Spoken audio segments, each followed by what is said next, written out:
Funding for Schaefer-Ellis is provided by Squarespace, the sponsor of today's video. And now we come to the big one. Mario Kart 8 Deluxe, the highest selling game in the Mario Kart series. Scratch that. The highest selling game in the entire Mario franchise. Yeah, think about that. Originally released on the Wii U, a console that 90% of the people who played this game have never owned, it was pretty solid in its original form, with great gameplay and mostly strong new tracks that made great use of the brand new anti-gravity gimmick. It was good, just with a pretty bad character roster, some fairly weak choices in terms of the retro courses, and the most abysmal battle mode to ever exist in the entire series. I really hope they fix all these issues over the course of the next 9 years, instead of just making a new game for the next console. Oh cool! Well, before we get to that, Mario Kart 8 got some DLC on the Wii U, adding a grand total of 16 new tracks and 6 new characters. Which, like, hey, the roster still isn't perfect, but this is better. Like, thank God we got Dry Bowser back, am I right, fellas? Plus, the new courses they added in the DLC were some of the most beloved tracks in the whole game, both on the Nitro and Retro fronts. Mario Kart 8 at this point was definitely one of the best in the series, if you ignore battle mode entirely. Thankfully, shortly after the Nintendo Switch launched, Mario Kart 8's ARM was finally complete, thanks to the world-renowned port, Mario Kart 8 Deluxe. It had an actual damn battle mode, on top of including all the DLC from the Wii U version and a couple new characters. How does it feel that Bowser Jr. and Dry Bones weren't in the game originally, but Pink Gold Peach and Baby Rosalina were? Nobody really complained about this port, because I think everyone pretty much understood that nobody bought the Wii U. So even though Mario Kart 8 was the highest selling game on that platform, clearly it deserved a second chance on this shiny new Switch thingy, instead of them having to make a new game from scratch. And what a second chance it got. This game quickly became a monster on the sales charts, never slowing down and selling consistently well across the Switch's entire lifetime. And Nintendo capitalized on this game's success by doing absolutely nothing. They just kinda let it sell, and they never updated it with DLC or anything.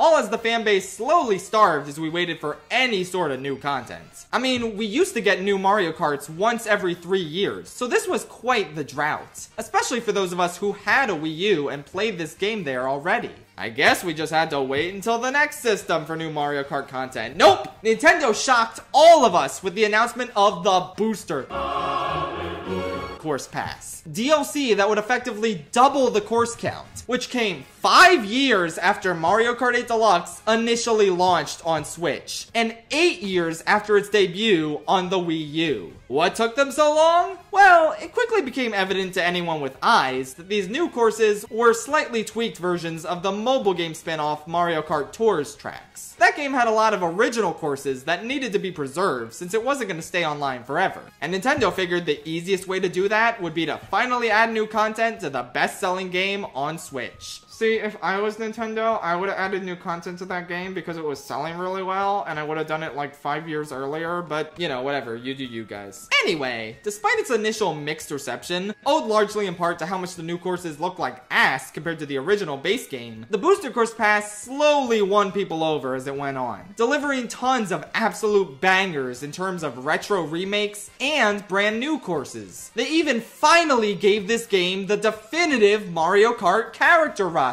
I mean, you don't get much more definitive than a game that has Funky Kong, Pauline, Petey Piranha, Kamek, a cow outfit for your Mii, and Peachette, my favorite. I'm so glad she's here, you guys. So that's the history of Mario Kart 8 Deluxe. And I know that was a pretty long intro, but I felt it necessary to explain just what we're working with here. This is a game that started out as just any other Mario Kart with 32 tracks. 16 new and 16 retro. Then it got an additional 16 tracks in the Wii U DLC, raising the number up to 48. And then, after 5 years of nothing, suddenly we got 48 more tracks over the course of 2 years, making that number 96. 96 tracks. That's 3 times the length of a typical Mario Kart. Some of them released 9 years ago, and some of them released last month, which is kind of kooky to think about, but regardless, this is gonna be an extremely long and kind of tough ranking. But I really want to give it my all and not rush through it, because this game absolutely deserves to be talked about in detail. Because Mario Kart 8 Deluxe is without a doubt my favorite game in the entire series. Wii is a close second, but you just can't beat 8's finalized roster of characters and courses. On top of its smooth as butter controls. It just feels the best to play in terms of the gameplay itself and the staggering amount of content at your disposal here.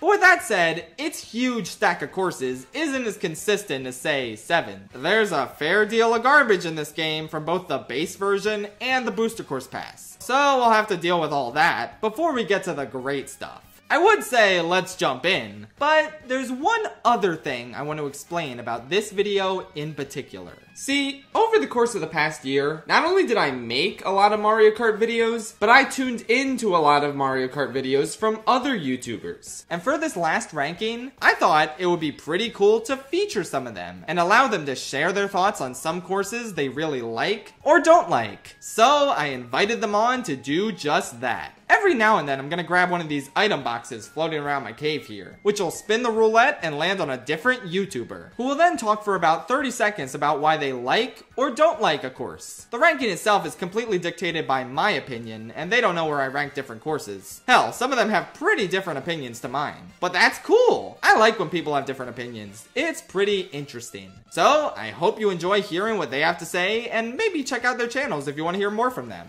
Okay, that's enough preamble. Let's finally dive into the ranking of all 96 courses in Mario Kart 8 Deluxe. Let's go! Disappointment in the game of life! I actually had quite a difficult time determining what the absolute worst course in this game was. There were just so many contenders for the coveted status of being the absolute bottom of the barrel out of all 96 tracks. It was a close race, but ultimately, I have to give this slot to the one track I absolutely cannot stand more than any other in this game. The remake that pisses me off to no end because of how thoroughly it butchers the entire appeal of its original version. The worst course in Mario Kart 8 Deluxe is GBA Sunset Wilds. I mean, what the f***, Nintendo? Generally, this game has been really good at reimagining the tracks from Super Circuit and bringing them into the modern day. So, isn't it cool that one of the most beloved courses from that game is still flat? Aside from 2 small hills at the end, they added no elevation whatsoever. They couldn't even be bothered to lift these boost panels any higher than not at all. This feels more like a remake of a Super Nintendo track than the actual Super Nintendo track remakes. It's even complete with those dumb multicolor blocks that horribly clash with the track's aesthetic. They also obviously removed the Shy Guy tents, probably for the best, but they didn't replace them with something nearly as interesting. It's just regular dancing Shy Guys who make for far less memorable obstacles. There are awkward mud slicks, I guess? I don't even know what these are because the texture's so weird looking. It's just such a nothing inclusion of a course. Like, the good music is the only thing holding this one together. Well, that and its most famous gimmick, the sun setting as the laps progress. I can't wait to see that in glorious HD.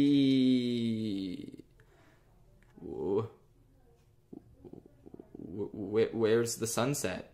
Are you fucking kidding me? It's the one thing I expected this remake to have. The whole point of Sunset Wilds is that the sun fucking sets. It's like the one thing it knows how to do. The sun not only set in the GBA version of this track, but it also set in the Mario Kart Tour version of this track. You know, the mobile phone game that Mario Kart 8 ported the Booster Course Pass tracks over from. So if they could achieve this effect on a 32-bit handheld system and a mobile phone game. Why in the sweet name of Shigeru Miyamoto could they not achieve this effect in an HD remake of this track released in the year of our Lord 2023 as a DLC edition to the 6th highest grossing video game of all time? But the lighting system in Mario Kart 8 doesn't allow the sun to dynamically set. Are you fucking stupid? Are you implying that the experienced programmers at Nintendo could not find a workaround for this in order to keep the most crucial gimmick intact for one of the most popular courses from Mario Kart Super Circuit? I'm gonna assume that they very well could have made the sunset, and they just didn't have enough time to figure it out because of the BusterCorp release schedule. Or maybe they just never cared about including it since it still hasn't been added after Wave 6 dropped. Either way, if they knew they couldn't make this key element of Sunset Wilds work,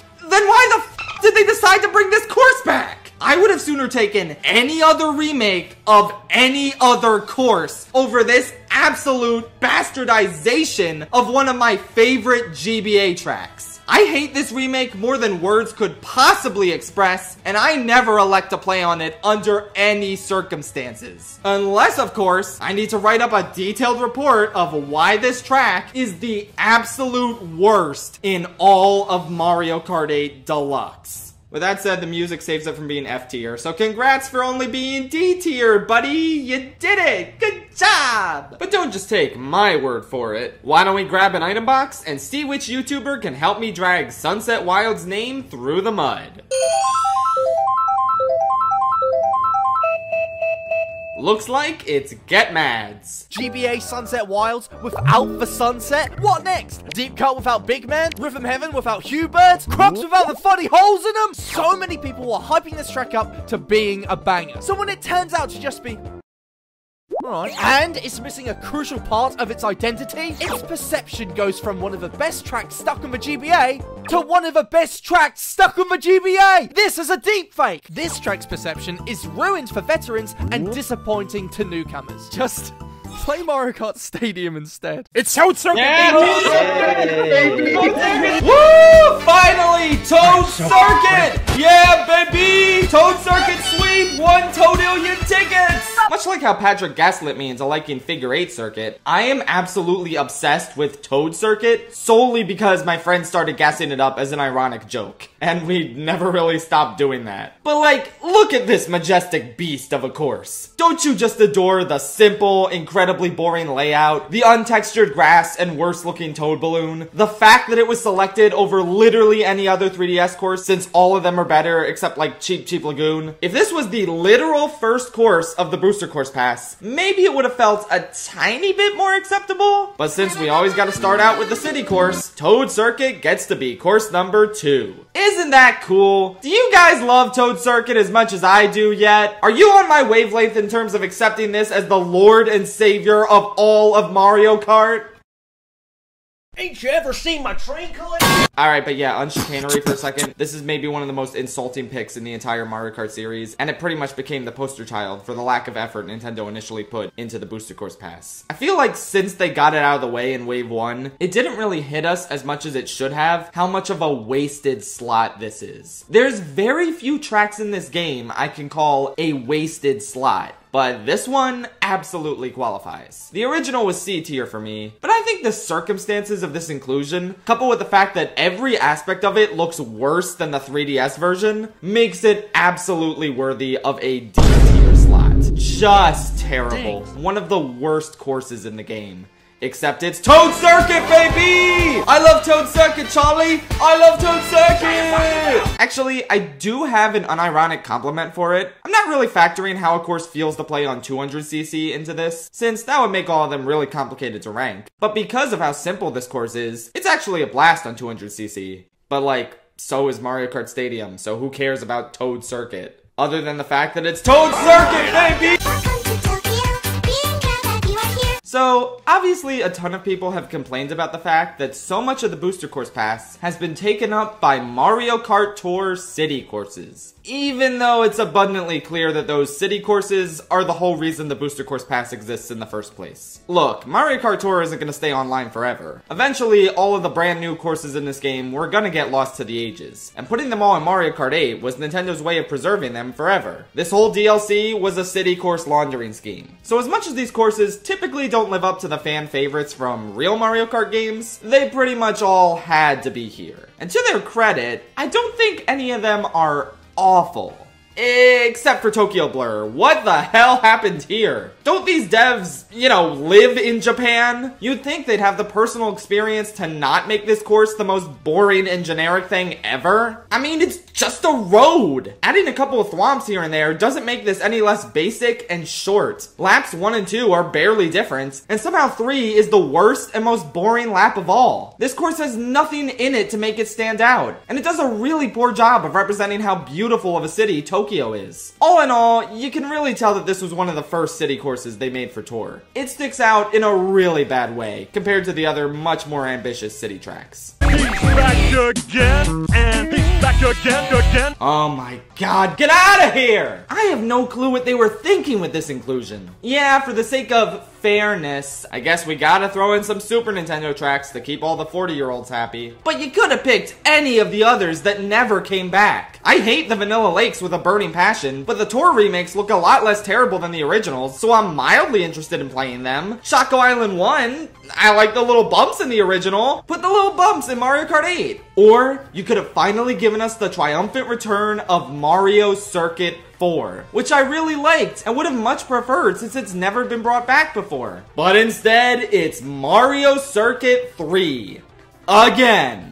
Why? It's no secret that the Booster Course Pass did some hardcore pandering to Mario Kart Wii fans with their selections, and that extends to the non-Wii courses as well. Waluigi Stadium is one of the most beloved GameCube tracks, but it was also a retro course in Wii. Peach Gardens is well liked, but it isn't the most beloved DS course, so why was it brought back over, say, Airship Fortress? Well, because it was a retro course in Wii. I really do think tracks being present in Mario Kart Wii was a major consideration for their inclusion. And la-di-da, guess which Super Nintendo track was in Wii? Yay! Anyway, discussing my crackpot theories on how this course made it in is way more interesting than discussing the course itself. I will admit that I kinda like the retro visuals here. Like, it's fine that it's not trying to do the same thing as Donut Plains 3 and modernize its look. But that course modernized its layout and made it a lot more interesting gameplay-wise. Here, you're just playing a faithful recreation of a Super Nintendo track. It doesn't feel right. It feels like a fan modded this in because nothing about it resembles the typical gameplay of a Mario Kart 8 course. Even a retro one. They've all been updated in significant ways, while this still feels like a relic of the past. Yeah, the turns can be kinda fun, and it's not terrible to drive on, but it's just such a nothing inclusion. It adds such minimal value to the overall package of Mario Kart 8.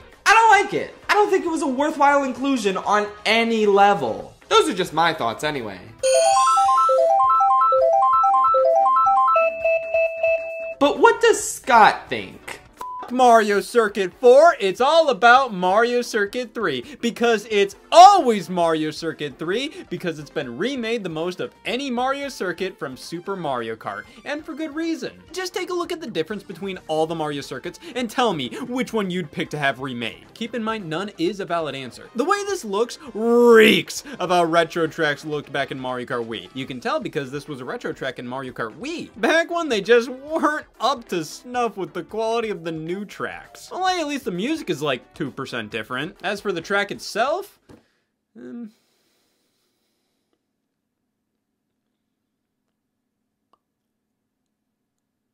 know what? I'll use that silence as my response. And now for the worst track to be included in the base game of Mario Kart 8. I wonder what it could be. It's Dry Dry Desert. Of course it's Dry Dry Desert. I can't stand this course. How lovely that the worst track from Double Dash reared its ugly head here instead of Mushroom City or Wario Coliseum. I don't even really like the latter, but it was definitely due for an anti-gravity filled remake instead of this shit. Wow, they added an oasis. Isn't that neat? Just ignore that the name of the course is Dry Desert. Like, that's its entire identity, is that it's dry. Don't pay any attention to that. This is a great addition with geyser boosts that don't feel horribly awkward and unsatisfying. Hey, remember the big piranha plant in the Sarlacc pit and the tornado from the original? Those were kind of cool, at least. Thank God this version completely got rid of them in favor of water. Tricking off the falling pillars and mushrooming through the sand can be fun sometimes, and that is the extent of this course's appeal. To be honest, I would have been totally fine if they gave it the N64 Wario Stadium treatment and just never brought it back ever. Who exactly was clamoring for its return? Name a single Dry Desert fan, and I will submit evidence that they are either a bot or paid actor. An eternal waste of time that I will never enjoy.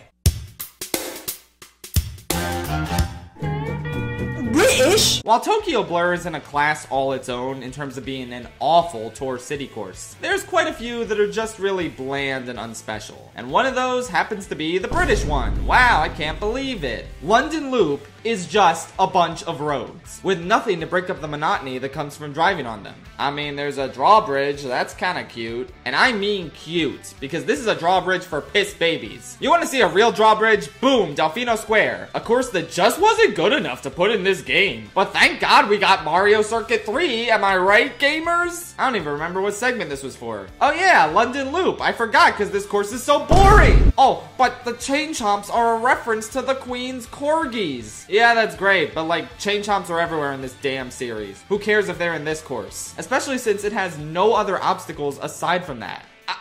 I can't stress enough, it's literally just a road. Who cares? The music is pretty cool, at least. It's a nice reference to British rock. And it's doing a lot of the heavy lifting in terms of making you feel anything when racing on this course. Again, not awful or anything, but man, is it just kind of a snore fest for me. This is another new ability called Ultra Hand. Why does everybody and their mother pick GBA Mario Circuit Online? What do you people see in this course? Yeah, it's slightly more interesting than its original version, mainly because they lifted part of the track up with Ultra Hands to make an anti-gravity section. That's pretty neat, but as soon as you're over, it's back to reality, where most of the course is boring as shit. I would have sooner taken any other GBA course than this. Even the ones I ranked lower, because at least their unique themes would make for more interesting remakes. Hell, the Booster Course Pass proved me right, since I ranked Snowland and Boo Lake lower than Mario Circuit, and they're both so much more interesting than it in this game. Can you believe this used to be the only GBA remake in Mario Kart 8? Until the ensuing DLCs made this the premier Mario Kart in terms of remaking GBA tracks. Whatever, it's fine, the pit stop on the side is still cute,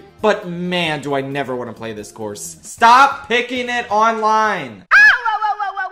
Whoo boy, I've been waiting to talk about this one. I cannot stand the remake of Toad's Turnpike. They took something so unique, both aesthetically and gameplay-wise, and turned it into just a worse version of Moonview Highway. And I thought this way before they added Moonview Highway into the game, so this course is even more worthless now. Coolio! The amazing, unique skybox from the original is gone, replaced with regular-ass night. There's pointless wall driving, the item boxes on the sides have been replaced with coins, which is much less cool, and perhaps the biggest issue is the fact that they made the track so much wider, meaning the tight, difficult traffic dodging segments of the original are pretty much entirely gone now. The cars are so easy to dodge, meaning you're just left with a pretty boring figure 8. Hey, does that sound familiar to anyone? There is precisely one cool new addition to this course, and that's these trucks that have glider ramps in the back. Those can be pretty fun to utilize. Otherwise, this is a baffling miscalculation that doesn't have anything I like about the original Toad's Turnpike.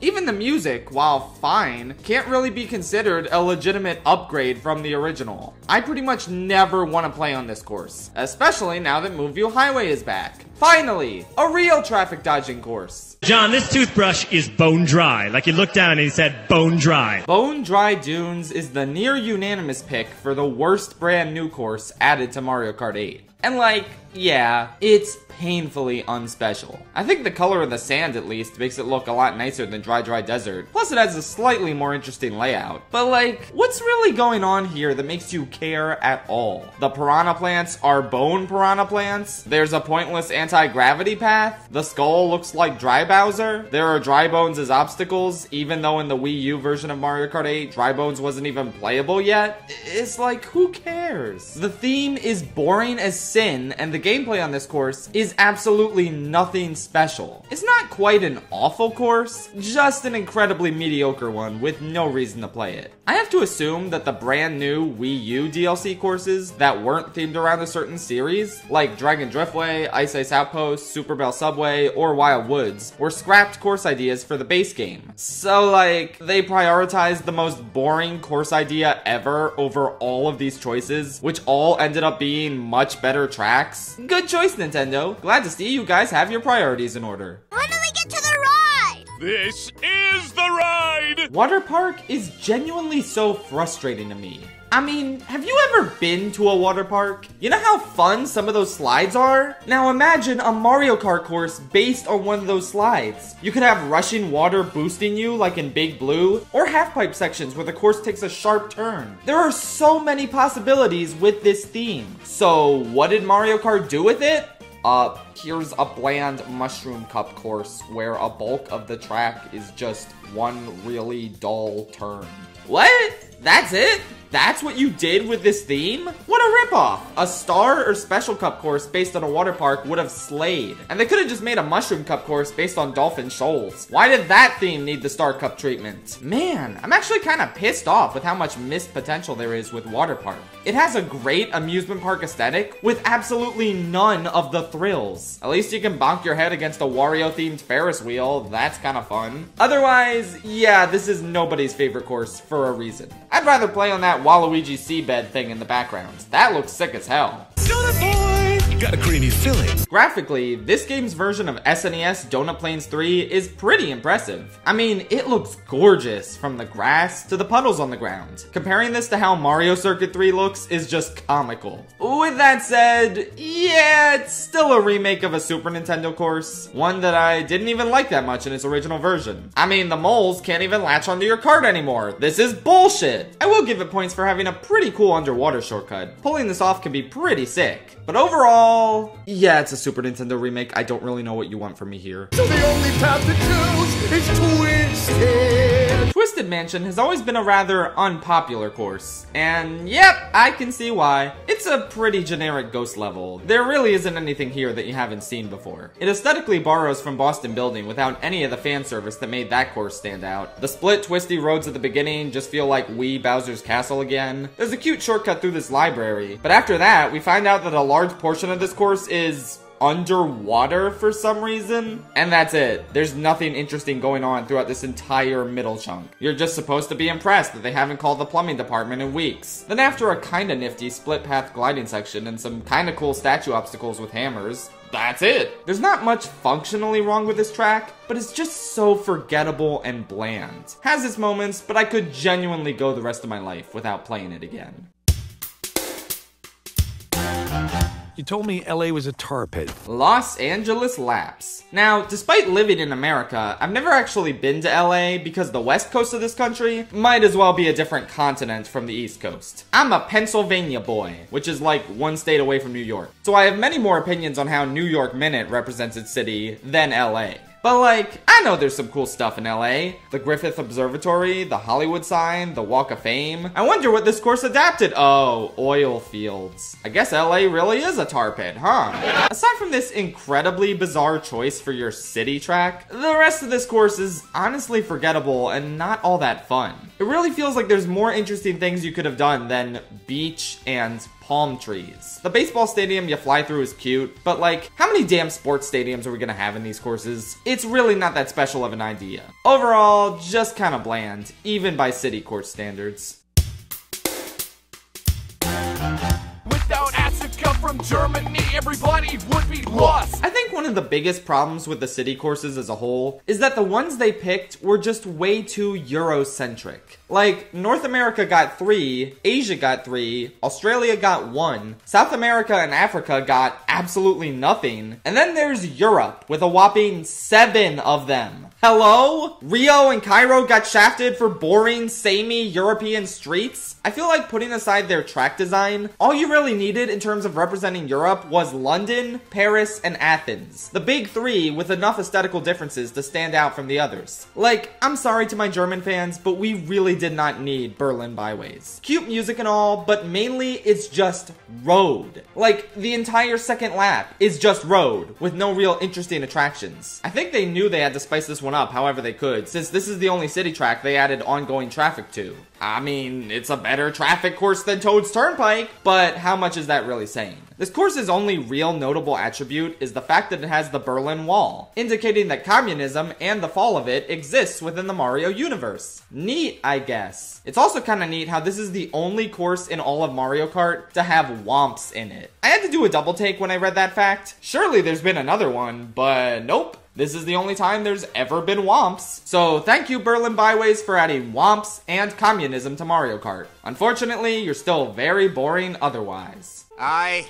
am the Dragon Warrior. Dragon Driftway is home to a super cool theme. I mean, not only is it all inspired by Chinese architecture, but you actually drive through Gobblegut from Super Mario Galaxy 2. What a nice deep cut. Unfortunately, however, I've never been a huge fan of this one. It just kind of feels like one narrow line without much room for deviation or interesting design. The aesthetics and music are cool. I really do love the Kung Fu Lakitu theme, but I do kind of find the singular road with no real obstacles kinda boring. Just not for me. Sweet. Sweet Sweet Kingdom is kinda cute thematically, but for the most part it's also kinda forgettable. I think the Sweets theme was generally a great idea, even if they most likely borrowed it from Wreck-It Ralph's Sugar Rush. Like, I don't even think that's an unreasonable accusation. The dates line up pretty nicely, Bowser was in the movie, I think this is a pretty clear homage. Also, did you even notice that I called it Sweet Sweet Kingdom when its name is actually Sweet Sweet Canyon? Be honest, Kingdom is the name of the battle map. I know, crazy that anyone would get those two confused, but that kinda ties into my main issue with this course. I just don't think it's particularly memorable. Even for a Mushroom Cup course, the layout is really basic, not really making great use of the soon-to-be overused 2 alternate paths gimmick. And I also personally don't really like the overall aesthetic. There's a couple cute little touches, like the gingerbread people in the stands, the arrows that are made out of heart cookies, and the donuts are pretty good looking, I guess. But overall, I just feel like it should be more colorful, and that the realistic art style that makes the rest of Mario Kart 8's tracks stand out and look incredible is kind of a detriment to this one. Like, I don't really think many of the foods look that appealing, and that orange piss water is especially kinda gross. I've never once thought I want to eat this course, like I did for, say, Choco Mountain. It's kinda cute, like I said, but overall, it doesn't really live up to the legacy of Sugar Rush. You almost got the cheese touch. GBA Cheeseland is up there as one of the most divisive courses in the game. One of those tracks that can turn up towards the top or the bottom of people's lists. And yeah, maybe I'm lactose intolerant because this really does not appeal to me. I really enjoyed the original course by the standards of Super Circuit. It looked like it was on the moon and there were little mice everywhere. That's some good stuff. There was nothing like it before in the series and I would have loved to see how they modernized it. So yeah, anyway, now it's just any old desert. You're welcome. Like, there are good details like cheese and pizza-shaped rocks in the background. I like the cheese holes you can trick off of. It's not devoid of creativity as a reimagining. But like, was it worth removing the mice and the overall alien look and feel of the course? You could have had those elements in the background on top of updating the track design. But instead, you turned one of the most unique feeling courses in the series into just another desert. Oh, but now there's chain chomps! Wow, how innovative! Never seen those on any other course before. Is it fun to play at least? It's fine. There's good shortcut opportunities, especially with these glider ramps close to the finish line. But overall, it's just kinda dull. I can't even pretend to be impressed with the pizza rocks. I've had enough pizza and Nintendo games to last a lifetime. Thank you very much. That's no rainbow. It's a space station. I kinda feel feel like everyone's a little disappointed with Mario Kart 8's Rainbow Road. Coming off the insane high that was 7's version, this one is aggressively average and kinda boring. A chunk of it is just some random satellite, its overall mechanized look doesn't inspire any awe, and going back to 3 laps rather than sections feels especially downgrady when you compare it to the previous Rainbow Road. Hell, it's not a favorable comparison with any other Rainbow Road in the series, honestly. Maybe this one is slightly better than the GBA version, and that's about it. It's really not a bad course. It has alternate paths you can jump between, which is pretty sick. The drift at the end is pretty fun. It's a solid enough time, but the thing is, this is a Rainbow Road. It should have something unique about it, some sort of attribute that makes it feel special, instead of just being a decent enough course. It's pretty telling that this single game has 5 Rainbow Roads in it, and all of the ones they brought back from previous games completely outshine this one. Notice how the box art for Mario Kart 8 Deluxe uses the N64 Rainbow Road instead of its own version. That's honestly kinda sad. You know, we haven't really had an item box cameo in a while. It's almost like most of the people I got for this wanted to talk about the good courses. Go figure. Hey, there's one! It's my friend Olivia Mendel. She doesn't really make gaming content, but she was very much down to talk some Rainbow Road. As someone who only has a Wii and thus considers Rainbow Road from that Mario Kart to be your favorite due to nostalgia, gosh darn it, the 8 Deluxe one is so fun to play on my friend's Switch. At least this one's in glorious 1080p and not 480. It's above the Earth's atmosphere, just like the Wii's, that's cool. And I love the color palette of the titular rainbow. It's such a lovely use of pastels and I think looks a billion times better than the N64 and SNES courses. It's so much more aesthetically pleasing. Overall, this course is a blast. I love how much airtime you get. It's so camp. I love it. Oh, yeah, and also...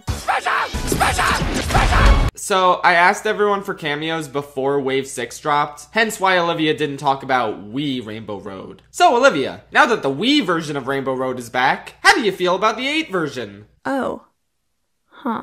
Well, I guess I don't need this trash anyway. Okay. Whee! There is no Mario Kart 8 Deluxe Rainbow Road Embossing Say. It's just an ordinary... Oh my goodness! Mother of mercy, what did they do to you? Well, first things first. You might be surprised that this isn't lower on my list, considering how much I teased my disdain for it in previous videos. Well, that's because, truth be told, this isn't a terrible course to play on. Like, compared to Sunset Wilds, which is boring as shit in this game, I do get some enjoyment here. It's pretty short, but between the leaf shortcut, bouncy mushroom, and especially this vine shortcut towards the end, which I think is actually faster even if you don't have a mushroom and just want to hop through it, I think this is a decent enough track gameplay-wise. That's on top of the stellar music. Like, this is amazing to listen to. I often find myself having fun on this course. But maybe you've noticed that I haven't said the name of the track. That's because I simply don't know what this track is. Because it sure as hell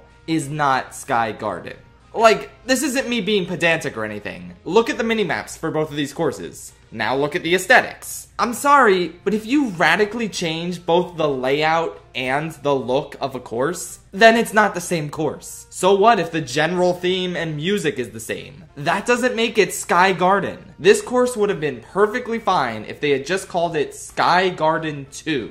Or Cloud Top Cruise Jr., since that's really what it resembles more. They took my favorite course from Super Circuit, one that had a gorgeous green color palette, tons of unique, amazing shortcut opportunities, a fair deal of twists and turns, and an overall majestic atmosphere that I'd argue even exceeded that game's Rainbow Road. And they threw most of this in the fucking garbage. This is right up there with the lack of sunset in Sunset Wilds as being one of the most insulting things in all of Mario Kart. I can acknowledge the mild fun I have on this course and ignore its shortcomings as a remake, since to me, this isn't a remake. I'm no stranger to calling courses by a different name, so shout out to Cloud Top Cruise Jr. for being decently fun. Weird that it stole Sky Garden's music and they accidentally attached the wrong name to it, but oh well. Man, I wonder if Sky Garden is ever coming back. I haven't seen it since the DS. Maybe someday.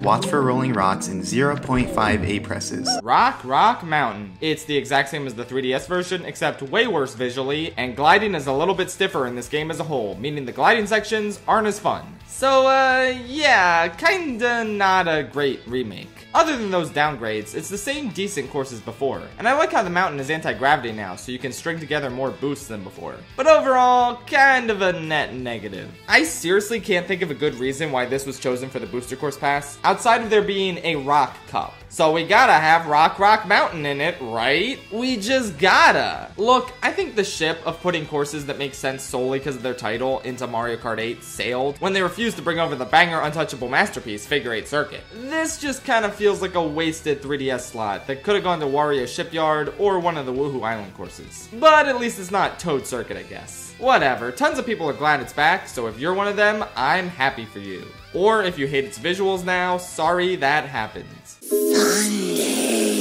Man, people fucking hate Sky High Sunday. I mean, I can see why. Out of all the non-city tour originals we got, this is the one that most obviously feels like it was made for a mobile game. It's just an oval with a whopping 2 turns and a somewhat excessive amount of trick opportunities in between. Not only that, but since this was a Wave 2 course, Nintendo was still kind of reeling from a lot of the criticism they got from Wave 1. One common complaint was that none of the Wave 1 tracks had anti-gravity. You know, the thing Mario Kart 8 was known for. So it's been theorized that Nintendo saw this complaint and said, okay, fine, we'll just have an entire track be anti-gravity. This led to a ton of confused reactions when these railings that gave no visual indication they're gonna be anti-gravity boosters gave you an anti-gravity boost. I don't know, a lot of things about this course just feel really sloppy and not that well thought out. With that said, I kinda like it, I don't know, sorry. It's not amazing or anything, but I really enjoy all the trick opportunities, the gliding segment where you can get an item box in this one hole, and the overall aesthetic. Like, the realistic look of base Mario Kart 8 was not a good fit for Sweet Sweet Canyon. But here, the brighter colors and simpler textures actually suit Sky High Sunday and make it look a lot more colorful and tasty. This is one of the only times the Booster Course Pass outdoes the base game at something graphically, in my opinion. So yeah, it's fine. I can understand the hate, but I can also find some enjoyment in it. Well, I'm off to destroy Canada. I don't know why, but I got a ton of messages saying that Vancouver Velocity was one of the best city courses and that I better not rank it low.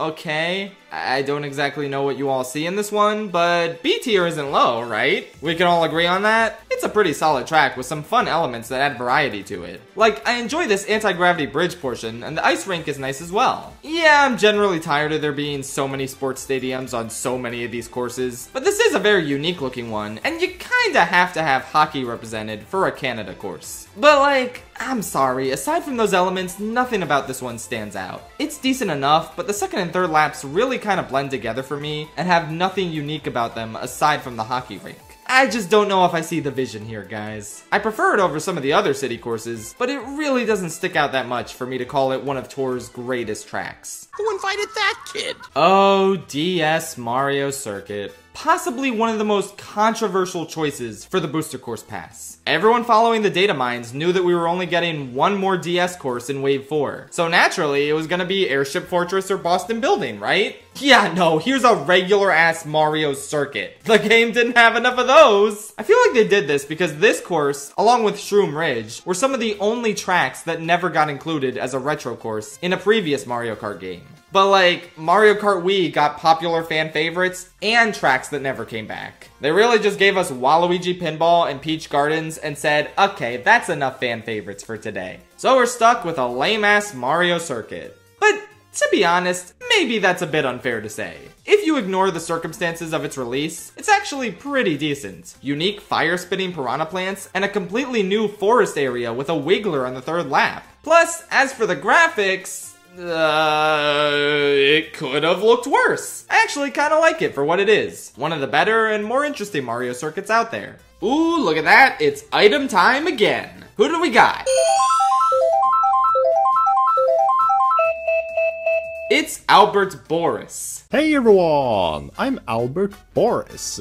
So, DS Mario Circuit. Definitely one of the more difficult circuit courses in the series. The turns are tighter than usual, and the fire projectiles from the piranha plants can be surprisingly difficult to avoid. The remake in Mario Kart 8 Deluxe also turned one of the sections into a forest, with a wiggler roaming around on lap 3. And that's pretty neat. It may not be the best course of all time, but for a Mario circuit, it's really charming with quite a lot of elements. Now, if only you could drive backwards for the castle on lap 3. I'm Lake. GBA Boo Lake is a short, simple, but necessary update to one of my least favorite tracks in Super Circuit. It was way too difficult, miserable, and lakeless in its original version for me to enjoy it. But here, it's decently fun and cool looking. Plus, they membered the lake! This remake makes great use of both underwater driving and anti-gravity, with a really cool and actually kinda tricky shortcut, and a killer ending where you trick out of the water and get a view of the moon. A moon view, if you will. It's really short, and some of the turns are annoyingly sharp, which kinda hold it back a bit. But for the most part, a pretty solid addition to the track lineup. Hi, I hate this. Whee! Alright, I'm gonna be honest. I think they went way too far when pandering to the Mario Kart Wii crowd. And I'm part of that crowd. Mario Kart Wii was my childhood game, and it's my second favorite in the whole series. But like, damn, 11 of the 16 original tracks from that game are now in 8 Deluxe? Don't you think that's a little ridiculous? It's ironic because one of my biggest problems with the original Mario Kart 8 was how little love it gave to Wii. But this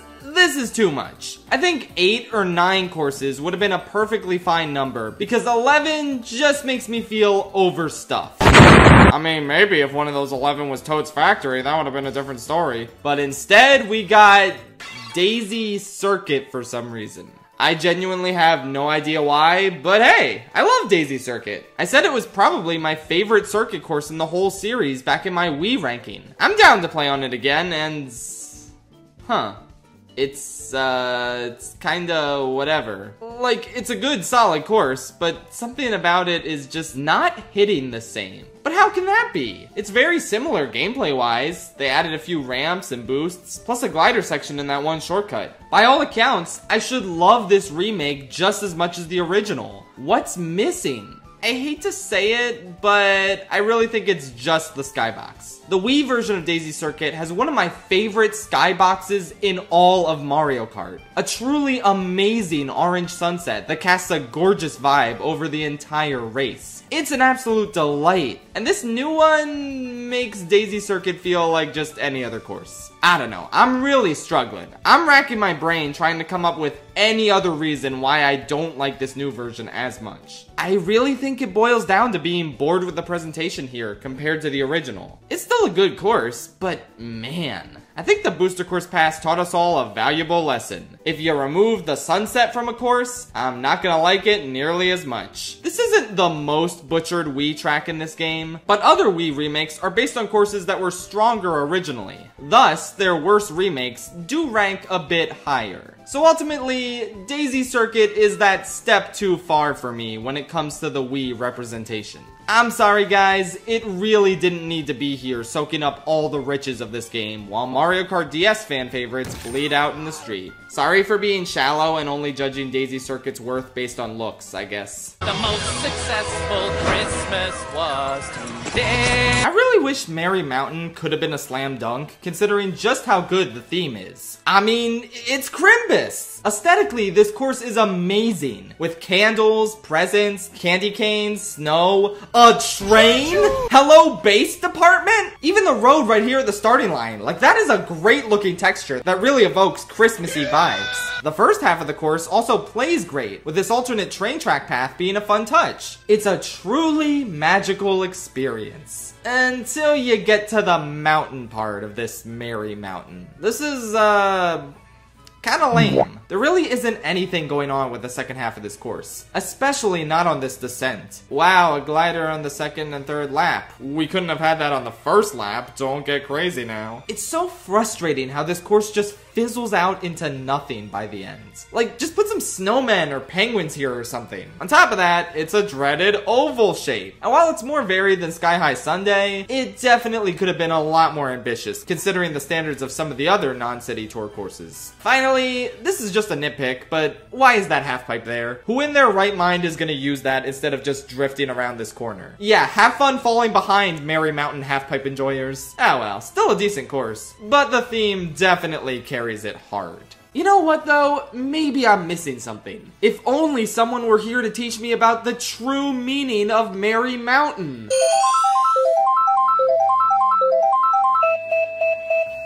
The 7 Arlo elves! Wait, that doesn't make any sense. Arlo! Merry Mountain is a simple track. It's just one big loop with a hill. And that hill isn't even very exciting, especially on the way back down. But the vibes, you see, the vibes are incredible. The quaint little village, the flying train, the mountain of presents, the view from the top. It's pure, cozy, Christmassy goodness. Sure, maybe it's slightly awkward to race here when it's not Christmas time, which is most of the time. But I don't care. Merry Mountain is a track that just makes me feel nice. A kingdom of ice. Honestly, guys, the Booster Course Pass was not cooking with most of its 3DS editions. Besides the one obvious exception, this is a pretty mid selection that really could have benefited from, oh, I don't know, Shy Guy Bazaar, Wario Shipyard, fucking Woohoo Island courses. But no, we got Rosalina's Ice World instead. Everybody's favorite. I will concede that this new version is a slight improvement. Much like Neo Bowser City, the aesthetical upgrade alone is enough to make this the best version of this course out there. It's very pretty, and they even added an extra ramp towards the end and some half pipes that are actually pretty usable since you're gonna find yourself driving on the side of this ice wall anyway. It's got some solid updates, but not nearly enough of them to make this track significantly better than how it was in 7. Hate to say it, but I really wish they didn't bother with this one, considering all the other courses that this slot could have gone to. It's fine, it's decent, but it's only been a month and I've already kind of forgotten about it. Scranton, what? The Electric City! Okay, I'll admit, while it was far from a 3DS course I wanted to see in the original DLC for this game, this new version of Neo Bowser City is definitely an improvement over the original. I actually don't mind it here. Visually, it's a huge step up, fully realizing what the original was going for and looking incredibly cool rather than tacky. They added an extra trick opportunity towards the beginning, and drifting along the ending section is really fun, especially if you got a mushroom to do shortcuts. This still isn't an amazing course in my eyes, like it really just is turns and nothing else for the most part, but thanks to the atmosphere actually atmosphering in this version, I think it's pretty decent and I don't mind it that much now.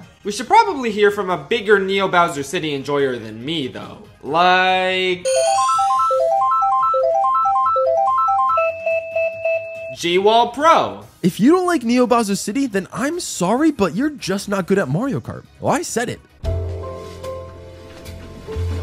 This track got a huge visual upgrade in 8. Like, I legit want to live in this city with how awesome those skyscrapers and neon lights look. Supposedly, this track was going to be a circuit track, which explains its top tier soundtrack being a nice remix between 7's title theme and circuit theme. While I do wish they removed some of the rails to make the track even harder, you cannot lie. With the track as is, nailing every drift and race flawlessly is about as satisfying as it gets. Look at me, I'm a flippin' little dolphin, let me flip for you, I know something! The Star Cup in this game has long been considered one of the best cups in all of Mario Kart. And yeah, I guess it's up there for me too, but it's kinda brought down a bit by Dolphin Shoals. A solid enough course that isn't anything all that crazy. The opening part with the rings is pretty average, and the part where you boost off of pipes to get to the other side of this chasm is kinda cool. The real standouts are tricking off of this giant eel, which never gets old, and of course, that moment you emerge from the water and the music abruptly changes to a killer saxophone solo. Probably one of the best dynamic music moments Mario Kart has ever had. I love it as much as anyone else, but I feel like everyone kind of fixates on that moment and ranks this course higher than it deserves because of it. I think this course is solid enough, but it's mainly being carried by that musical bit and the eel for me. As a result, I don't think the Star Cup is quite the best course in the game for me. I'm a bit partial to the Lightning and Feather Cups, which we'll get to later. All this time, I've been underneath Paris? Paris Promenade was our first impression of the Booster Course Pass. And like, I don't know about you guys, but I thought it was a pretty good one. Better than Toad Circuit would have been, that's for sure. It doesn't really have the same ambition as the other tour layouts. Like, instead of 3 alternate pathways, it's just 2 identical laps, and then lap 3 is just the same thing, but in reverse. It feels like they didn't fully know how to adapt the tour courses into Mario Kart 8 yet, and this was them experimenting a bit. But I don't mind the relative simplicity here, especially since I think it's a decent layout. They even have one of the alternate routes available as an optional shortcut path. That's pretty cool. Plus, it definitely looks and feels like Paris. The music is one of the most fitting to its real-life city, and despite the rough graphics, I think they captured Paris pretty well visually. It's a neat course. Not amazing or anything, but hey, neither is France, so it fits. The very first course. Mario Kart Stadium. Most generic title in the series aside, this is a pretty good starter course. From the jumbotrons and exciting atmosphere, to the many shortcuts through the sand and the grass, to the super cool visual of the world around you tilting as you progress through the anti-gravity segment. It's an incredibly cool way to introduce you to Mario Kart 8's main mechanic, and it's a hell of a lot more interesting than just starting the game off with a generic circuit. But, with that said, the time has finally come to reveal the finalized ranking of every starter course in Mario Kart. Finally! The moment you've all been waiting for, I'm sure. Number 8, Figure 8 Circuit. It's like not a contest at all. This course has nothing, and it is nothing. Now, Patrick did gaslight me into loving this course ironically, and as a result, it holds a special place in my heart. But, I have an easy way of reconciling how my heart and my brain feel about this course. See, Nintendo didn't fulfill Patrick's dream of seeing Figure 8 Circuit in Mario Kart 8, but I know he would be happy to see that I have it ranked at 8th place. Not last, 8th. It's the spot it deserves. Number 7, Mario Circuit 1. Maybe the best first course in Super Mario Kart, if that's any consolation. Number 6, Wii Luigi Circuit. It has boost pads. Oh shit, slow down. Let's not get too crazy now. Number 5, Peach Circuit. Peach trees. Yippee! Number 4, Toad Circuit. No, not Toad Circuit! This is just Toad Circuit, and it's fine. Has a glider and pipe shortcuts and tow balloons, so yeah, peak fiction. Number 3, Luigi Raceway. Pretty good course for 64's mechanics, and there is literally nothing else to say. Number 2, Mario Kart Stadium. The new kid on the block puts so many of the other starter courses to shame by actually being fun and exciting. How crazy is that? And number 1, GameCube Luigi Circuit. The untouchable GOAT because it is so damn fun to hit racers going the opposite direction with items. Peak gaming right here. So that's my ranking. Thanks for tuning in, I guess. How much longer is left in the actual ranking? Ah, fuck me. All hail the New York Giants! New York Minute is the only tour course based on a city I've actually been to. Over 10 times, in fact. I watch a lot of Broadway shows. So, is it accurate? Yeah, I guess. You got the Times Square billboards, you got Central Park, you got the Rockefeller Center parking garage, okay. The music is very New Yorkish, they definitely nailed the look and feel of the city. But I don't know, this was the first track they ever made for Mario Kart Tour, and it shows. It's relatively unambitious compared to what you could have done. Throw in the Statue of Liberty or the Brooklyn Bridge, have us go to Grand Central Station. Or, hear me out, you drive through a Broadway theater, huh? I can dream. At least they have billboards for Broadway shows, including this cute reference to King Kong the musical. Genuinely, this is the most cultural impact that musical has had. So yeah, solid enough course with cool atmosphere. But compared to the later tour courses, it's a bit lacking. You know, we should probably get an authentic New Yorker in here to give their take on how this course is. Ah, perfect. My editor, Goop Videos. Hi, everybody. I'm New York Scoop Videos. I live in Connecticut. Thank you. I just want to draw attention to the fact that all the locations shown on this track are in Midtown Manhattan. If Nintendo had wanted to incorporate downtown locations like the Statue of Liberty and the Brooklyn Bridge, I think they should have designed the course like Mount Wario or Big Blue. The race could start in Central Park, making your way through Rockefeller Center and Times Square, then to Grand Central, which could lead into a subway taking the race downtown to the Brooklyn Bridge. Then the race would cap off by hang gliding to the finish line on Liberty Island. So I guess what I'm trying to say is, let's go Mets, let's go Mets, let's go Mets, let's go Mets. Why have you stopped playing that wonderful music? Oh, I've been waiting for this one. Ice, Ice, Outpost. Not a particularly memorable or well-liked course, is it? It's a pretty out there theme. And not in a cool or creative way like your Coconut Malls or Waluigi Pinballs or what have you. It's like, oh, a polar expedition base. Just what I always wanted to race on. It doesn't have a super special layout or anything either. Like, it's not bad, and choosing the green or yellow path can be kinda neat. Plus, there are a few decent shortcuts for you to take. It's a fine enough course, but just based on its layout and visual theme, it's absolutely nothing special. But, and this is a sentiment I have never seen shared by anyone else, but this course does have one of my favorite things in the entire series, and that is its music. I swear to God, the music on Ice Ice Outpost is unbelievably goated. It is insane how good this song is. I'm normally really bad at picking out specific instruments in songs I listen to, but I know a damn violin when I hear one. And this violin is so elegant, gorgeous, and exciting all at once. When I hear this,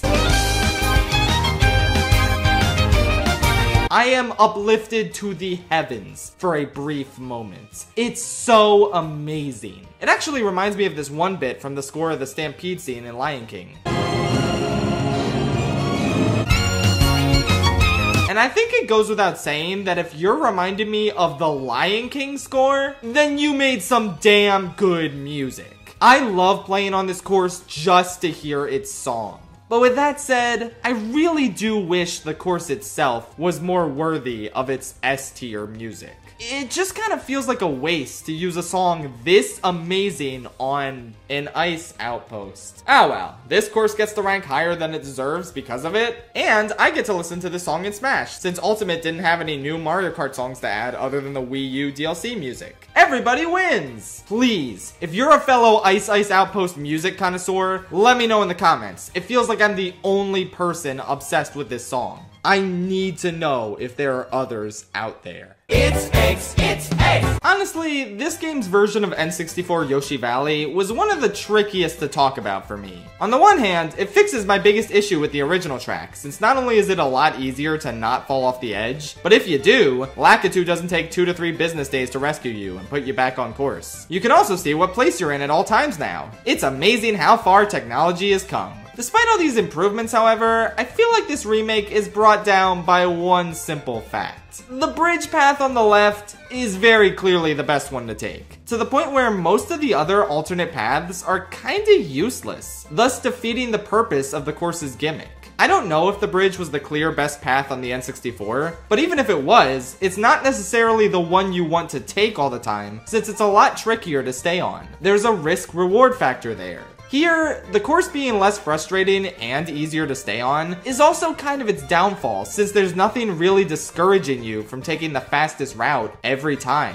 Yeah, I know this sounds really frustrating, like I can't just be satisfied with this course no matter what it does. But I'm sorry, I think there are some courses that are just destined to not work all that well for me, no matter what. With that said, I still put it in B tier, because aside from the alternate paths feeling kinda pointless, it's solid and I can have a good time on it. The giant egg is still fun, and the music is lovely. I just think it kinda sorta misses the point of its own gimmick here. But at least I can have fun on it now. I know that all of the Tour City mini-maps are a little screwy because of their nature of incorporating all these alternate routes, but like, yeesh, get a load of this one. That's just terrifying. Anyway, Rome Avanti is pretty solid. The best part of this course is how it incorporates the Colosseum in 2 different ways, climbing up it on the first lap and avoiding chain chomps inside the arena on the third. I like the city's architecture and the general nighttime vibes. Plus, it's pretty cool to zoom past these racers going a completely different direction on previous laps. It's got a few fun glider sections, and it finally introduces pizza to Mario Kart. Albeit just through this sign. You don't actually get to eat pizza here. Damn, guess I'm not updating the tier list. Also, I just realized this isn't in the script, but I just realized while recording just now that Cheeseland also has pizza. I actually forgot about that when I was writing this.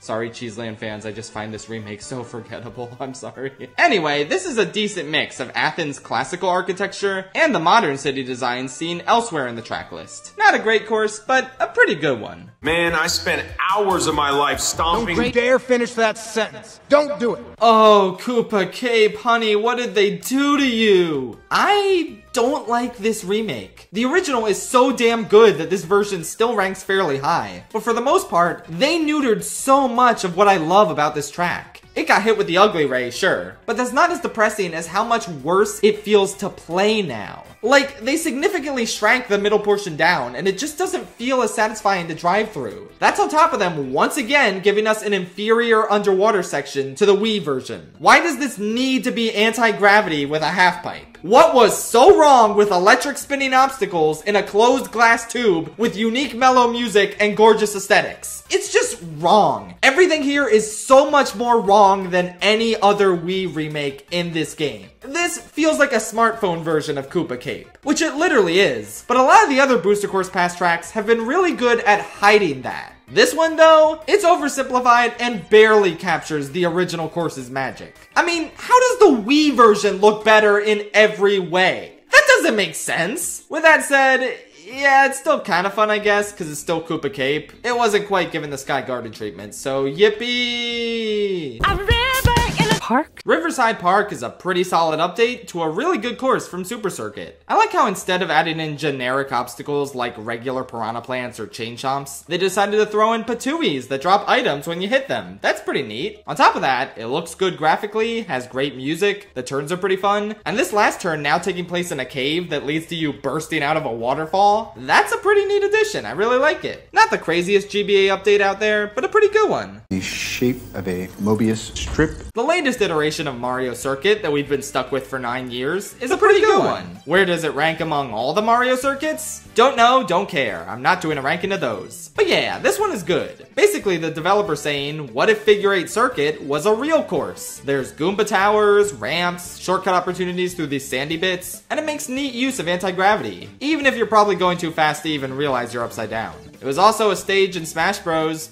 For some reason. Yeah, what a memorable and incredible stage that was. Unironically, the Smash version of Figure 8 Circuit clears. Anyway, pretty good. One of the only Mario circuits I don't fall asleep on while playing. And you can even slam your head against the finish line while gliding. What's not to love? I'm in love with the shape of Yoshi. Can somebody please explain to me why everybody picks GameCube Yoshi Circuit whenever it shows up online? Am I missing something? Because it's not so good that everyone needs to drop everything and choose it instead of much better options. I like this version of it, I really do. But I am so sick of it solely because of how many people pick it in online lobbies. Anyway, how's the course itself? Well, better than the DS version, that's for sure. They really fleshed out this little Yoshi-shaped island with a small town near the starting line, a sign for the Yoshi Tunnel, fruit trees, a waterfall at that one shortcut, and an overall gorgeous, aesthetically pleasing design. But I still kind of like the Double Dash version the best. I mean, the 8 version doesn't even have the Yoshi Copter. Come on! Plus, it's still missing that one cool shortcut, and as good as it looks, there was something about the simple color palette of the Double Dash version that suited this course a lot better in my opinion. I feel like which version of this course you prefer mainly boils down to the aesthetic, since it pretty much always plays the same. And I'm a Double Dash Yoshi Circuit fan, thank you very much. This version's still good. Wouldn't have been my first choice from Double Dash for the original Wii U DLC, but it's a good, very charming interpretation of a classic course. Just please stop picking it online! Oh my god! God, I really hope I didn't offend the Yoshi Circuit community by saying that. Maybe I should let someone say some good stuff about it to atone for my sins. Captain Astronaut time! Painting, sculpture, cinema, orchestra. All other art forms pale in comparison to video games. And you wanna know why? Because in Mario Kart, it's Yoshi Circuit and it's shaped like Yoshi. What else do you need in life? The original is iconic and it's tremendously enhanced here. You got new hotness with the live super saxophone, and they kept old hotness with the long drift and turns and the classic waterfall shortcut. But they did cut out the secret tunnel shortcut that only the real OGs remember. And they grounded the Yoshi Copter, so instead of a billion out of 10, I could only in good conscience rate it at a million out of 10. Sorry, Yoshi. Lovely windmill, isn't it? Oh, those kooky Dutch. Okay, no offense if you live there, but I really don't think Amsterdam is a major enough world city to warrant getting a tour track. With that said, it's still better than a lot of other tour tracks, so I guess I can let it slide. This is pretty varied and unique by city course standards, both in terms of the scenery due to the windmills and flower fields, and the layout since it takes you underwater through these canals. This is probably one of the most justified implementations of underwater driving in the whole game, since, you know, a lot of courses just shove it in there where it doesn't really belong. Here, it feels natural and adds a great flow, pun entirely intended, to the course. It's a very feel-good, solid track. Nothing crazy, and it definitely doesn't look as pretty as it wants to, thanks to Tour's plasticky art style. But I never really mind playing on it. Clam fishing. Piranha Plant Cove is pretty rad. It's a tour course that's split into 3 unique laps, much like the city tracks. The only difference is that this one is actually unique and cool and doesn't primarily just consist of road. The scenery is really neat. I love the look of these sunken ruins and all the references to PD Piranha. They probably should have just named the course after him and not just regular piranha plants, but oh well. There's unique obstacles like this giant eel, tons of elevation and terrain changes. It's just overall a solid new addition. I wish the music was a little more memorable, and it's not one of the best original tour tracks, but it's a significant step up over Merry Mountain and Sky High Sunday at least. The tide's coming in! Oh! DS Cheap Cheap Beach is about as good as it was in its original iteration. Being able to take shortcuts underwater is really nice. Plus graphically, I mean like, wow. Amazing looking water in this course. But these elements don't really change my overall feelings on this track. It's solid, I'll never really object to playing on it, but I'll also never actively seek it out compared to others. It remains the textbook example of a good course, and not a whole lot more. Likewise, the road to ruin. I've always enjoyed Thwomp Ruins for what it is. A fun, endearing, simple Mushroom Cup course. I guess you could argue that much like Water Park, its theme could have lent itself to a more precarious and difficult track. But that didn't happen since it had to stick within the confines of the Mushroom Cup. But while you certainly could have had more dangerous ruins to traverse through, the ones we got are pretty good. I love this section where you have an option between going underwater, driving on the walls, or gliding on this one ramp that only opens up after a stone wheel knocks down a wall. I'm a real sucker for track design that varies in between laps, so that's a cool detail. There's one shortcut right before the last glider ramp that's really badass to pull off, and the number of thwomps populating the course add to the danger as well. It's a fun track. Not an all-time favorite, but one of the better Nitro tracks in the base game. After you've scrubbed all the floors in Hyrule... Guys, we need to talk. You all know that I'm a massive fan of the Legend of Zelda series, right? It's one of my top 3 favorite gaming franchises of all time. Up there with Pikmin and Persona. I have played and loved so many of these games my entire life. And as a result, I was pretty much guaranteed to be a sucker for a crossover track between this legendary series and Mario Kart. So why am I not? Hyrule Circuit to me is easily the weakest of the big crossover tracks in Mario Kart. It's not bad, I still like it, but I don't love it. Not even close. And I'm a little confused as to how it won just about everyone else over. First, the positives. The music track rocks. It's a great rearrangement of the classic Zelda theme. They turned the coins into rupees and added a remix of the classic chest opening theme when the item roulette spins. Those are both amazing additions. And this puzzle section inside the castle where you have to hit all 3 switches in order to activate a secret boost in the center, that's incredible! What a perfect way to seamlessly carry over a gameplay mechanic of the Zelda series into Mario Kart gameplay. I like a lot of what this course does to capture the Zelda experience. But I'm sorry, over half of this level is just a grassy field. I know Zelda has a lot of those, but it isn't even modeled after a specific game's field, and neither is the castle. The puzzle is the only interesting part of the entire track design. It's cute that they remodeled piranha plants and bats to be Deku Babas and Keys, but like, that's the entire hook of the second part of the track. A reskinned enemy we've seen already on a billion other courses. I just don't get much out of Hyrule Circuit, outside of tiny serotonin boosts when I land the puzzle shortcut or pick up rupees. There was infinite potential for a Zelda-themed racetrack, and I'm not a huge fan of how generic the final product was. But tons of people are, and that's awesome. More power to you. At the end of the day, I like the rupee sound effect, and that's all that matters. You know what? Screw the item box. I'm just gonna look inside this chest and see who I find in there.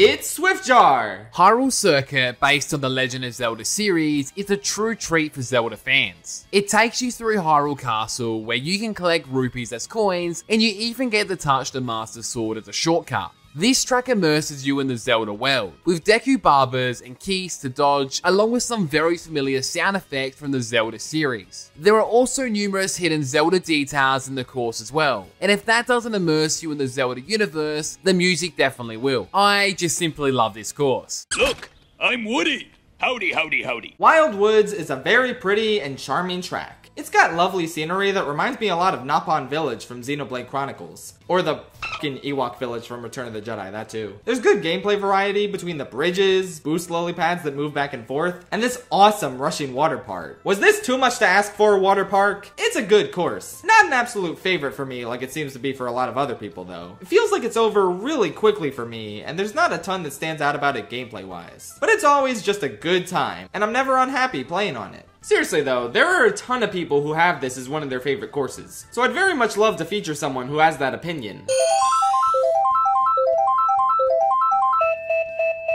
Ooh, we got one. It's SilokHawk. It was easy to overlook Wildwoods when it was introduced in the same DLC as Big Blue, but I think it's about time to pay its dues because between the phenomenal presentation and impressive layout variety that comprises a glider segment, fun turns, multiple jumps and routes, plus this kick-ass part where you speed down this stream of water inside a log, Wildwoods does something all great courses do, and that's somehow create a fully realized and self-contained world within a single racetrack. Also, you start the race on the side of a giant oak tree, so like, come on. And there comes a giant fish! The Mario Kart 8 version of Bowser's Castle is pretty good, but man, does it not really stick in my mind whenever I'm not playing it. I usually have a ton of fun on it, but no real desire to pick it compared to other courses. It's got cool obstacles like fire bars and a spike ball, but then it's like, oh, okay, we're doing the giant mechanical Bowser thing again, huh? This is like the third console Mario Kart in a row to do that. And the implementation here is unique, since you have to pick which road he's not about to punch. But like, at this point, this really isn't much of a hook anymore. This course is better than the 7 version. I mean, it was hard to get worse than that. But this lacks the novelty of the giant mechanical Bowser on GameCube and Wii. Nor does it have the uniqueness of the N64 and DS versions. It's still pretty good. All the 3D Bowser's Castles are pretty good, except 7's. And yet, with such steep competition, this is easily one of the more forgettable ones. I don't dislike it, but I don't love it either.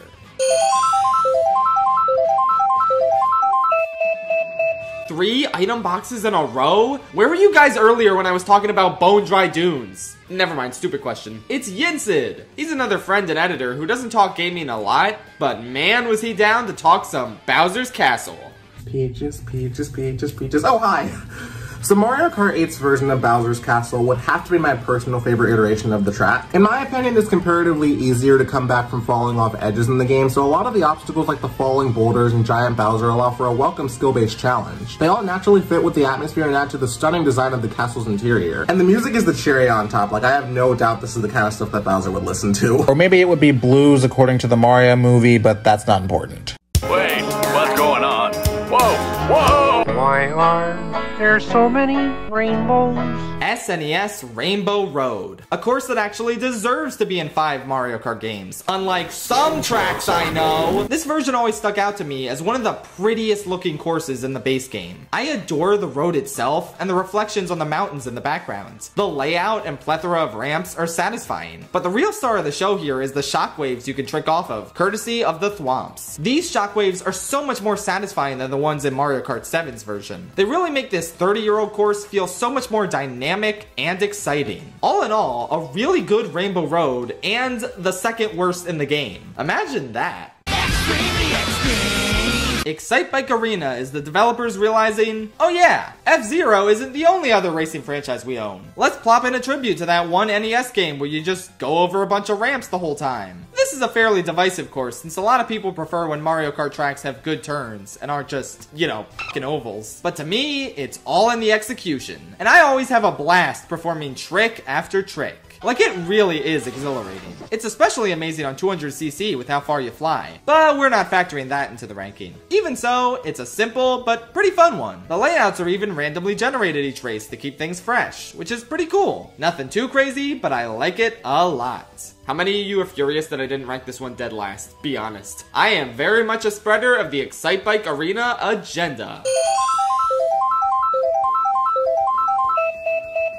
And so is Macro. I'm here to talk about Excitebike because Excitebike is literally the greatest map of all time. I don't care where Schaff places this on the tier list because it's S tier. And the only reason why is because of this bad boy right here. Look, he's not usually my main in Mario Kart, but at Excitebike, he dabs. He just dabs like crazy, dude. All he does is He was dabbing before it was cool. He was dabbing before it was lame. I love Excitebike. I love Donkey Kong. Thank you for letting me be in this video. All right, we're only halfway through the list. Good lord, why did I think this was a good idea? Well, I guess this will be my last battle mode ranking for the series. Good news is Mario Kart 8 Deluxe has a great battle mode. I mean, they brought the feather back for it. How could I not be hyped? Come on! There are 5 types of battling to pick from, the most any game in the series has had. Plus, the maps are a mostly pretty solid selection. It's a little tricky to rank the maps since some of them are better or worse for certain battle modes than others, but I generally took the average of how I felt about each map across each mode to get my ranking. Oh, and here's a ranking for the modes themselves, I guess. Number 5 is Coin Runners. It's kinda boring, but at least it's better than the 7 version since you can have more than 10 coins. 4 is Balloon Battle, not the best iteration since it really could have used elimination like the N64 version. 3 is Bomb Blast. Literally just Balloon Battle, but more fun since chucking bombs at people is a blast. Get it? Like the title of the mode, do you get it? 2, Renegade Roundup. It's cops and robbers and it's pretty hectic and fun. I much prefer being the robbers, but gobbling people up with piranha plants is fun too.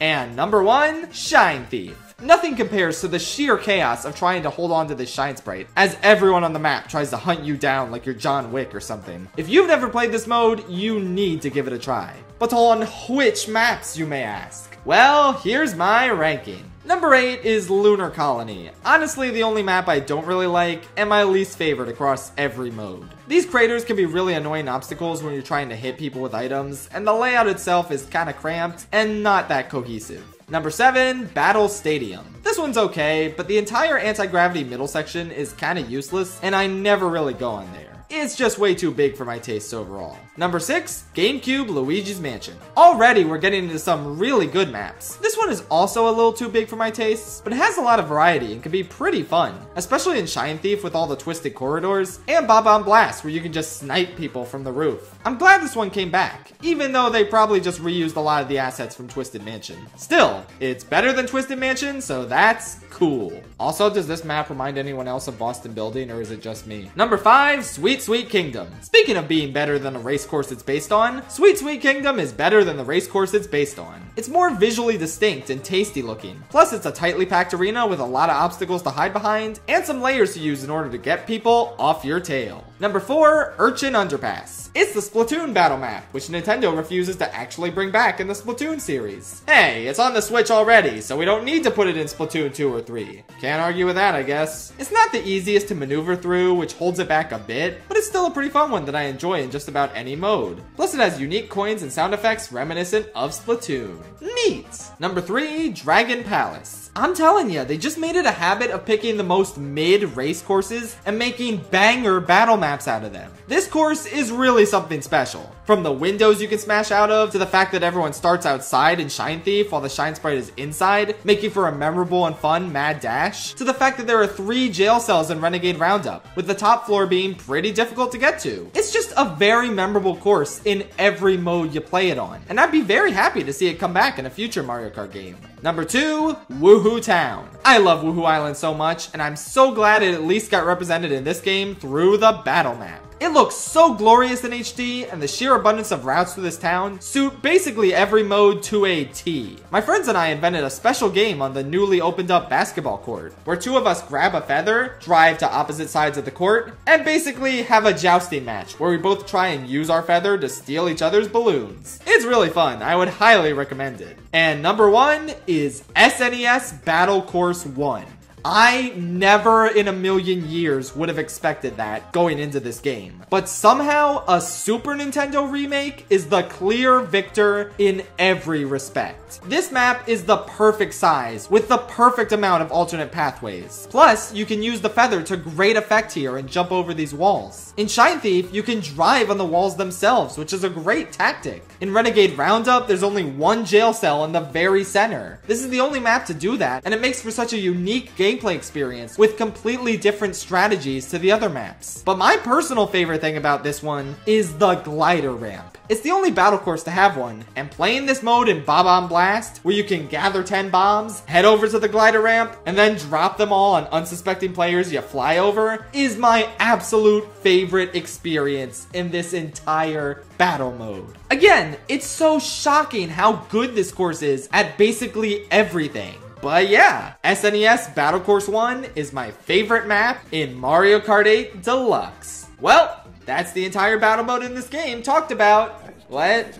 Oh, you want me to talk about the original battle mode? Yeah, so if you don't know, back when this game first launched on Wii U, they straight up didn't finish the battle mode. Instead of creating actual battle maps for us to play on, they just repurposed some regular ass race courses for this mode. What? Excuse me? I think I played 1 or 2 matches of these back in the day and then said, nope, not happening. Because the experience of playing on these is about as awful as you'd expect. They were not built for battling in the slightest, and it's miserable trying to get a decent battle going. At least they brought back elimination for balloon battle. Even though if a player character dies, they can still hurt people as a ghost. So what was the point of them getting eliminated then? At least the bomb car you turn into in 64 was a once and done thing, as well as a very unique element to the mode. Here, I don't know man, shit just straight up sucks. This is the worst battle mode the series has ever had, even outdoing Super Mario Kart in terms of its awfulness. But surely you don't actually expect me to rank these 8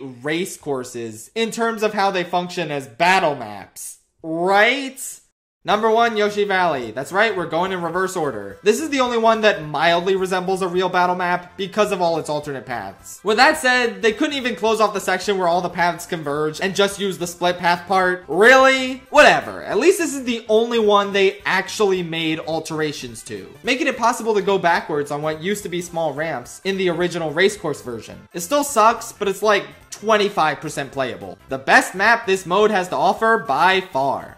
I'd put it in D tier. With that said, everything else in this game is an F tier battle map. This'll be fun! Number 2, Sherbet Land. There are some places you can duke it out on this version. You can hide underwater and pop out to ambush people. You can just take the glider again and again and hope you hit someone as you fly by. It still sucks a lot, but I hated it less than the other maps. I don't know. Number 3, Donut Plains 3. Once again, you can hide in the water, maybe. It's not as big as some of the other maps. Bleh. Number 4, Moo Moo Meadows. The cows are an annoying obstacle that makes you lose your balloons. And, I don't know, it's a fucking race course. What do you want me to say? Number 5, Dry Desert. Oh goody, my favorite course is somehow even worse. There's just nothing to work with. The sinkhole isn't a great spot to do battle, and neither is the oasis. It's genuinely unbearable, and yet there are 3 courses that are better in terms of racing, but way more flawed and problematic in terms of battling somehow. Congrats for getting off the hook a little bit, Dry Desert. Number 6, Toad Harbor. Awful decision to make this a battle course. It was designed for you to go one way on it. I mean, all of these were, but this one especially just doesn't work if you're going backwards. Tons of dead ends, and it's so large and difficult to find people. The only section that could maybe work is the downhill slope at the end. But good luck getting the CPUs to stay in one place and fight you. They just keep moving around the course. And since it's elimination based, eventually you're gonna have to chase after them. And at that point, why aren't you just playing the racing mode? This mode was never meant to be played. Just don't do it, trust me. Number 7, Mario Circuit. Okay, now we're getting to the truly irredeemable shit. This is literally just a line with no large area to duke it out on. You just drive through the track normally and hope somebody passes you in the opposite direction so you can hit them with an item. That's what the gameplay on this course amounts to. How is this ever deemed acceptable to release? I don't understand! And that's not even the worst course? What's more terrible than trying to battle on a figure 8? I'll tell ya, trying to battle on a figure 8 with a bunch of huge cars in your way. Number 8, Toad's Turnpike. Playing battle mode on this map might genuinely be the single worst gameplay experience in Mario Kart history. I can't think of anything that compares to the sheer agony of not being able to spot where your fellow players are because some dumbass Moo Moo Meadows truck is in your goddamn way. The obstacles on this course not only hinder your chances of keeping your balloons, but they also hinder your chances of ever finding anyone else to do battle with. It is the absolute worst. The sorriest excuse for a battle map ever. To the point where I don't even know if F tier accurately captures my feelings. This shit belongs in G tier. Congratulations, Toad's Turnpike. So that was the worst Mario Kart experience of all time. You're welcome. I need to lay down. Here's a Squarespace ad. Squarespace is an amazing online website builder that enables you to create beautiful websites for your business or personal hobby. Create your own online store to sell your products. Whether they be physical, digital, or service products, you better believe Squarespace has the tools you need to start selling online. Hop on in with one of their professional website templates, with designs for every category and use case. Then make it your own by customizing the design, updating content, and adding whichever features you need. Any Squarespace template can do anything you want, allowing your idea, brand, or business to stand out. And on any device, too. You can even host video content using Squarespace, organizing your video library, showing off your content on beautiful video pages, and selling access to exclusive videos with member areas. The possibilities are near limitless. Check out squarespace.com for a free trial. And when you're ready to launch, go to squarespace.com/ShapeRellis to save 10% off your first purchase of a website or domain. Don't get on that plane. You guys ever go to the airport and think, yeah, this is cool and all, but when will I be able to drive through this place? Oh, finally. Sunshine Airport. I like that title, first of all. A cute reference to the opening cutscene of Super Mario Sunshine where they're on a plane. Second, this is a damn fun course. Dodging shipping crates, plane tires, going through a plane, seeing a plane take off. Basically, this is Calamari Desert for people whose trains are planes. It's a really neat and creative theme, though it's not the most interesting layout, and I also kind of wish we didn't spend so little time inside the actual airport. Like, airports are really cool. You can go through little security gates, pass by different terminals where you see little toads waiting to board. You guys ever been to O'Hare in Chicago? They have this sick-ass moving walkway that helps you get from one terminal to another quickly. It's like an escalator, but completely flat, and it's awesome. It even has cool lights and everything. That's the sort of thing this course could have used, I don't know. I just didn't get enough airport in this airport-themed course. Like, this theme could have easily lent itself to a 3-section course rather than 3 laps. As is, though, it's pretty good. I like it a lot. It even has random intercom voice lines I've never heard during normal gameplay. This is the final boarding call for Boomerang Bros International Airlines, Flight 117A to Sweet Sweet Canyon, departing from Gate 3.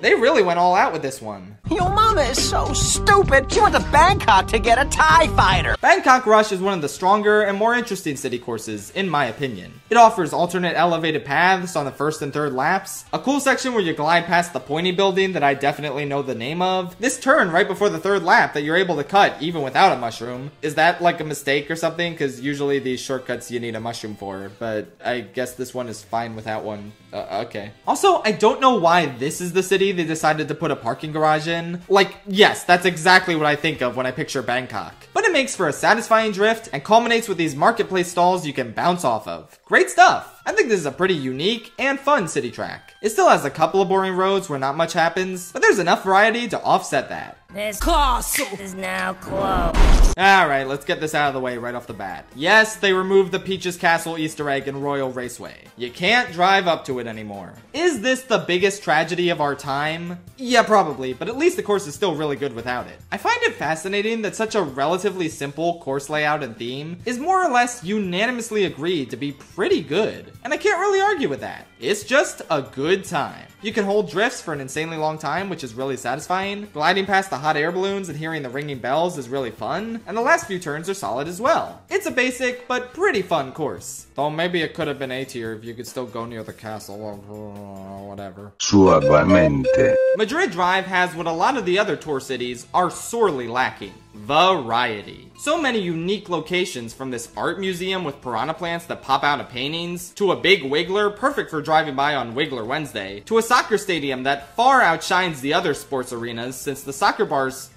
Since the soccer balls here are obstacles, and they're being kicked by the shoe Goombas. That's a cool detail. This course never dwells on any one gimmick, and it gives you a lot to work with theme-wise. Almost like you're on an actual tour of Madrid. Oh, that's why it's called Mario Kart Tour. Wow! All of this is really accentuated by the music. The Spanish guitar suits the setting so perfectly, and it sounds fantastic. Parts of the track are just road, sure, but other parts are a hell of a lot more interesting than most of the other European track offerings. I like this one. It's pretty neat. Alright everyone, chill. You know, I had my issues with Moo Moo Meadows and Grumble Volcano being the only Wii courses in the original Wii U version of Mario Kart 8, but while there were better picks they could have gone with, at least those two are fun courses in their own right. And, you know, there could have been worse picks from Wii. Now with Double Dash on the other hand, the only two retro courses we got originally were Dry Desert and Sherbet Land. The two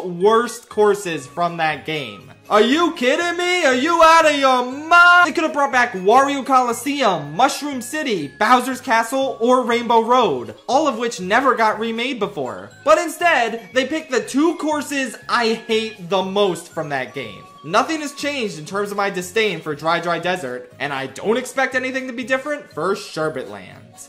Huh. I guess this version is a lot less slippery to drive on, so that's pretty nice. Oh, and the freezies don't encase you in a block of ice anymore. That's very convenient, actually. You know, the atmosphere is rather lovely in this version compared to the original. Wait, they added optional underwater paths? That's not necessary at all, but they're kinda cool. Hold on, is that a hidden glider ramp? That's awesome. I'll definitely keep that in mind next time I play this course. Wait.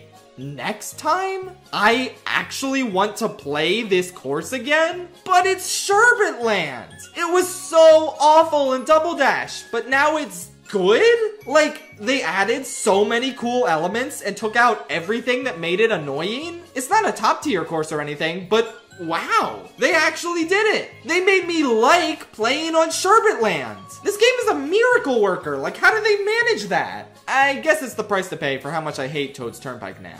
A soul for a soul. Cock-a-doodle-doo! The cow says boo! As a Mario Kart Wii child, I was pretty disappointed when I got my hands on the base Wii U version of this game, and realized that not only were there only 2 remakes of Wii courses, but one of them was Moo Moo Meadows. Are you kidding me? What a waste! There are so many bangers that didn't make it in initially, like DK Summit, Wario's Gold Mine, Moonview Highway, Toad's Factory, and instead, I'm stuck with Moo Moo Meadows? Then I actually played it and really enjoyed myself, so that kinda shut me up. It also helps that 8 did eventually get all those courses I listed. Well, all except one. Can you guess which one it was? Okay, but Moo Moo Meadows though. This version is awesome. It's graphically gorgeous now with an amazing sunrise skybox, one of the most improved music tracks compared to its original, a glider ramp, trick opportunities off the mole paths, and it's still got cows. They didn't forget the cows. That's important. Yeah, this is excellent. A really fun remake of a relatively unexciting original course, making for my favorite opener in Shell Cup history. Not that that's really saying much, but hey.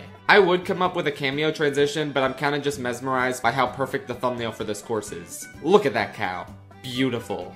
Anyway, here's Shyntos. When Mario isn't risking his life running from bullet bills, lava traps, spikes, and terrifying enemies named Spike, he's at Moo Moo Meadows, where the only thing he'll be running from is his taxes. This track is the epitome of less is more. You don't ever need to stop and say, where the hell do I go? All you have to do is enjoy the fantastic tunes, touch some damn grass, and let the cows guide you. S tier. I don't even know if I'm allowed to rank it that high. I gotta get back to playing Animal Crossing New Leaf on my Nintendo 3DS. Yes, I'm someone who likes the Animal Crossing track better than Hyrule Circuit. Yes, we exist. I'll fully admit that Animal Crossing is probably one of the least exciting Nintendo franchises to turn into a racetrack, and yet, in spite of there definitely being better options, this one really works. It's nice to see villagers cheering you on from the sidelines. The item boxes showing up as balloon presents was a brilliant idea. There are money rocks, bells in place of coins, unique music after you finish the race, and even Rossetti is here as an obstacle on the track. Remember when he was important to Animal Crossing games? Ah, good times. It's a lovely course. And that's before we even get into the 4 seasonal variants of it, each with their own small changes and unique attributes. Like, that's an amazing detail. Oh yeah, I guess I better rank all the variants of this course, huh? Number 4, Autumn. Fall.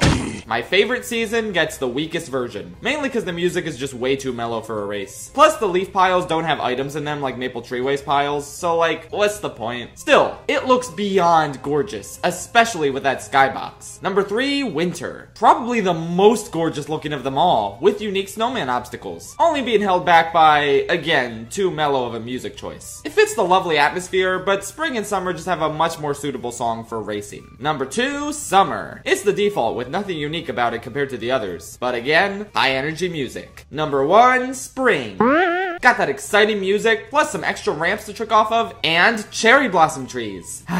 Just beautiful. Overall, a great track, no matter which version you're playing. I dig it a ton. According to the schedule, there was supposed to be an item box right about now. Ooh, look at that! Someone's visiting the island.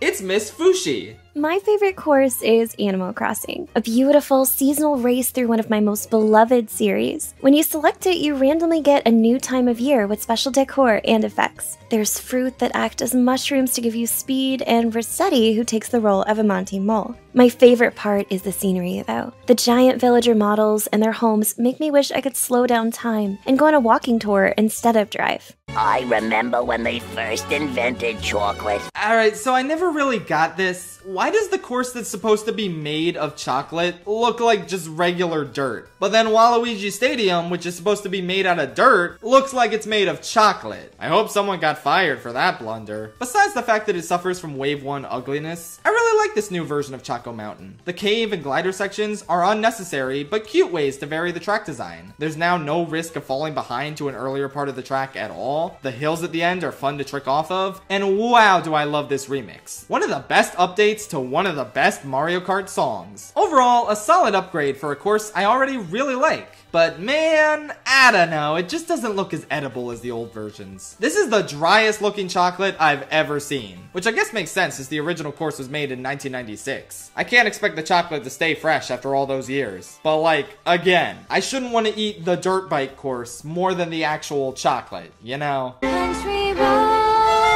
Much like DS Mario Circuit, Shroom Ridge was a DS course picked for the Booster Course Pass, not necessarily because it's a fan favorite, but because it's never come back, so let's give it a chance here. Well, the good news is, I already really liked Shroom Ridge, and it's the same here. It's a bit on the ugly, Wave 1 untextured grass side, and I guess they just forgot the original had cars going opposite directions on the 2 sides of the road. But otherwise, it's a great remake. The item boxes are really fun to collect because of the way they move on the course. There's an extra glider ramp and fan shortcut, and you can enjoy all this while listening to one of the most improved remixes in Mario Kart history. This absolute banger of a music track was always there. It just needed stronger instruments and the lack of DS audio compression, and bada boom, something I can listen to for hours. Overall, I love the new Shroom Ridge. Could be better, but still undeniably charming and cozy.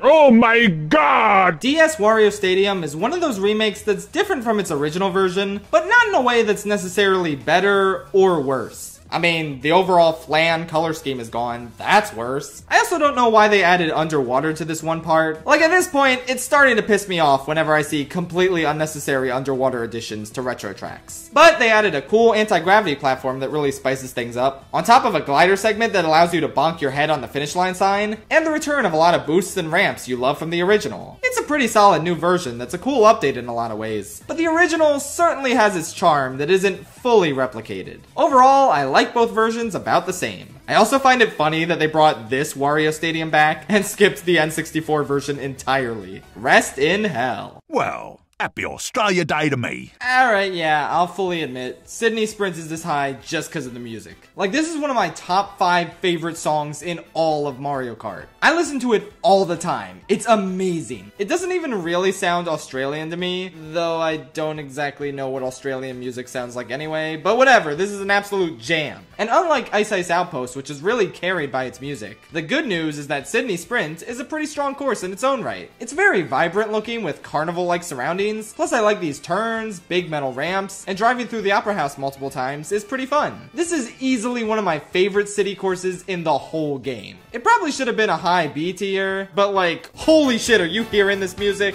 Nah, this spot is justified. Babies! Good news, baby park enjoyers. This course finally doesn't suck again. Hallelujah! But does this mean we're back to peak baby park? Or baby peak, if you will? I'm gonna say no. First, the positives. It's 7 laps yet again, thank God. Plus, it was a really smart decision to make this anti-gravity, since you're gonna be bumping up against other racers anyway. Now you're incentivized to do so, since you'll get a boost. With 12 players in close proximity, the item chaos is certainly back. It's still a fun, hectic time like no other in the game. But the original version is still better in my opinion. Those huge character items like the Bowser Shell and Big Banana are just irreplaceable. Plus, they could go over the barrier to the other side of the track, something items in this version can't do. Ultimately, this is a pretty good interpretation of Baby Park, and I always have fun on it, but it won't really replace what we lost. Holy shit, is it infinitely better than the DS version, though. Alright, who wants the prestigious honor of talking about the esteemed and iconic course for babies? Looks like it's time to hear from... Peanut Butter Gamer. So Frillis asked me to pick a Mario Kart track to talk about, and as an owner of an official real-life Mario Kart, my opinion is actually fact. Baby Park is the best map ever made! It's just a circle, that's it! You drive around over and over and over and over and over and over and over. It's got the most annoying track layout in the game, it's got the most annoying music in the game, it's themed after babies who are annoying, and it's just overall the most annoying course in the entire game. But I am also annoying, and I've come to accept that. But if I'm being honest, the main reason I like it so much is it's the only map I can ever win. Borrow my pillow. If you're hoping for a harbor, then you'll find an open door. Toad Harbor is a course with good vibes all around. It resembles San Francisco, what with its cable cars, and it offers a ton of alternate routes, from an elevated path splitting off the road to a section where you can drive on the wall, which is apparently slower, so that's cool, but at least you can avoid getting hit by the cable cars up here. The downhill portion at the end is really fun too. It's just a generally lovely and upbeat time that I always enjoy. Not the craziest course out there, but it's very fun and cute. Woo! Athens Dash! I'm Greek, so this course was made for me personally. Alright, allow me to heavily scrutinize it, as is my birthright. First of all, look, my favorite Greek buildings are the cool ones with the blue domes, and they just straight up don't have them in here, 0 out of 10. And where's the food? Why are the toads on the sidelines not eating gyros? Why can't the Yoshis be cooking up some delicious baklava? Where's the spanakopita, for the love of God? Anyway, yeah, this course is pretty good. I think what makes this easily one of the best tour cities is the fact that it doesn't resemble a city course at all. The others are all so samey, but this one feels more like an ancient Greek adventure through ruins, pillars, caves, and not a damn street or sports stadium for the billionth time. It's actually pretty varied with tons of great trick opportunities. Some parts of the layout can feel a little bit janky, but otherwise, yeah, it's one of my favorite city courses. Greeks stay winning, baby! I'm not doing the item box thing this time. I want to hear about Athens Dash from the #1 authority in my life on everything Greek. My grandma. So, Yaya, does this, what do you think of this course? Does it look like Greece?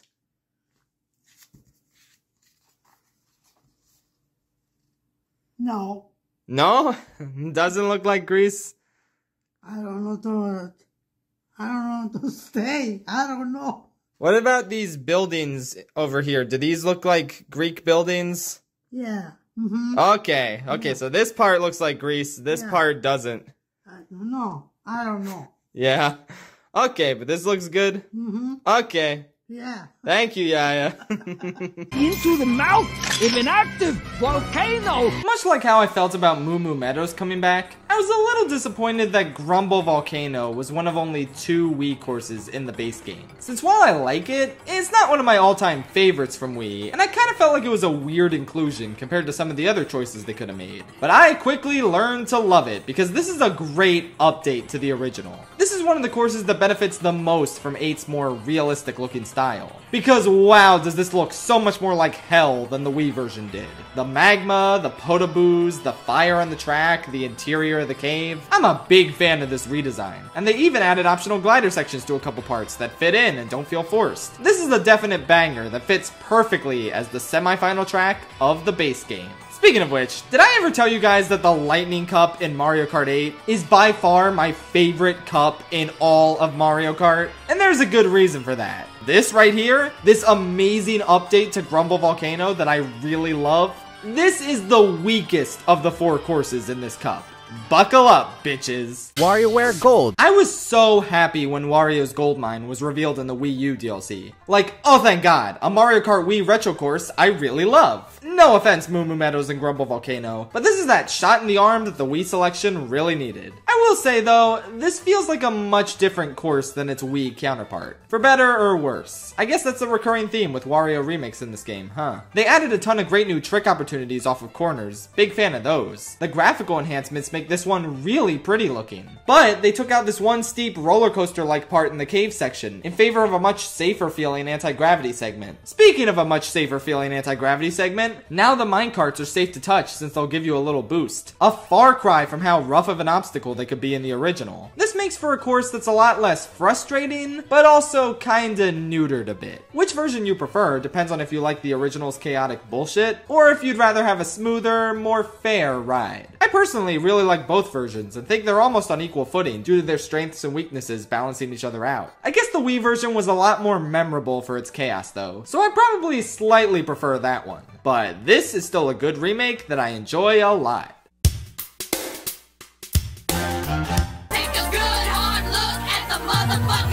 GameCube Daisy Cruiser really isn't all that different from its 3DS iteration. It has all the same neat underwater additions, and there's nothing really new layout-wise. However, it is one of those ultra-rare Booster Course Pass graphical glow-ups. Because wow, do the colors and overall design really pop in this version. Not only that, but they added Goombas to the pool, and Yoshis, Shy Guys, and Toads to the shifting dining tables. These really make the course feel more alive, and there's practically nothing to complain about with this remake. Well, okay, they still didn't bring the life preservers back, but yeah, it's fine. This is pretty much the definitive version of Daisy Cruiser. Only ranking relatively lower on this list because, well, there's a lot of competition it has to contend with. It's a waterfall! Shy Guy Falls is just cool. Simple as that. It's a high-speed track both up and down a waterfall, making great use of anti-gravity and a variety of boost pads. Being able to glide into an elevated tunnel, hearing the Shy Guys working in time with the excellent music, it's a blast. I'm kind of struggling to find things to say about this one, because it's pretty simple and yet extremely effective. I always have a great time on it, and it's one of the best new courses to come out of the base game.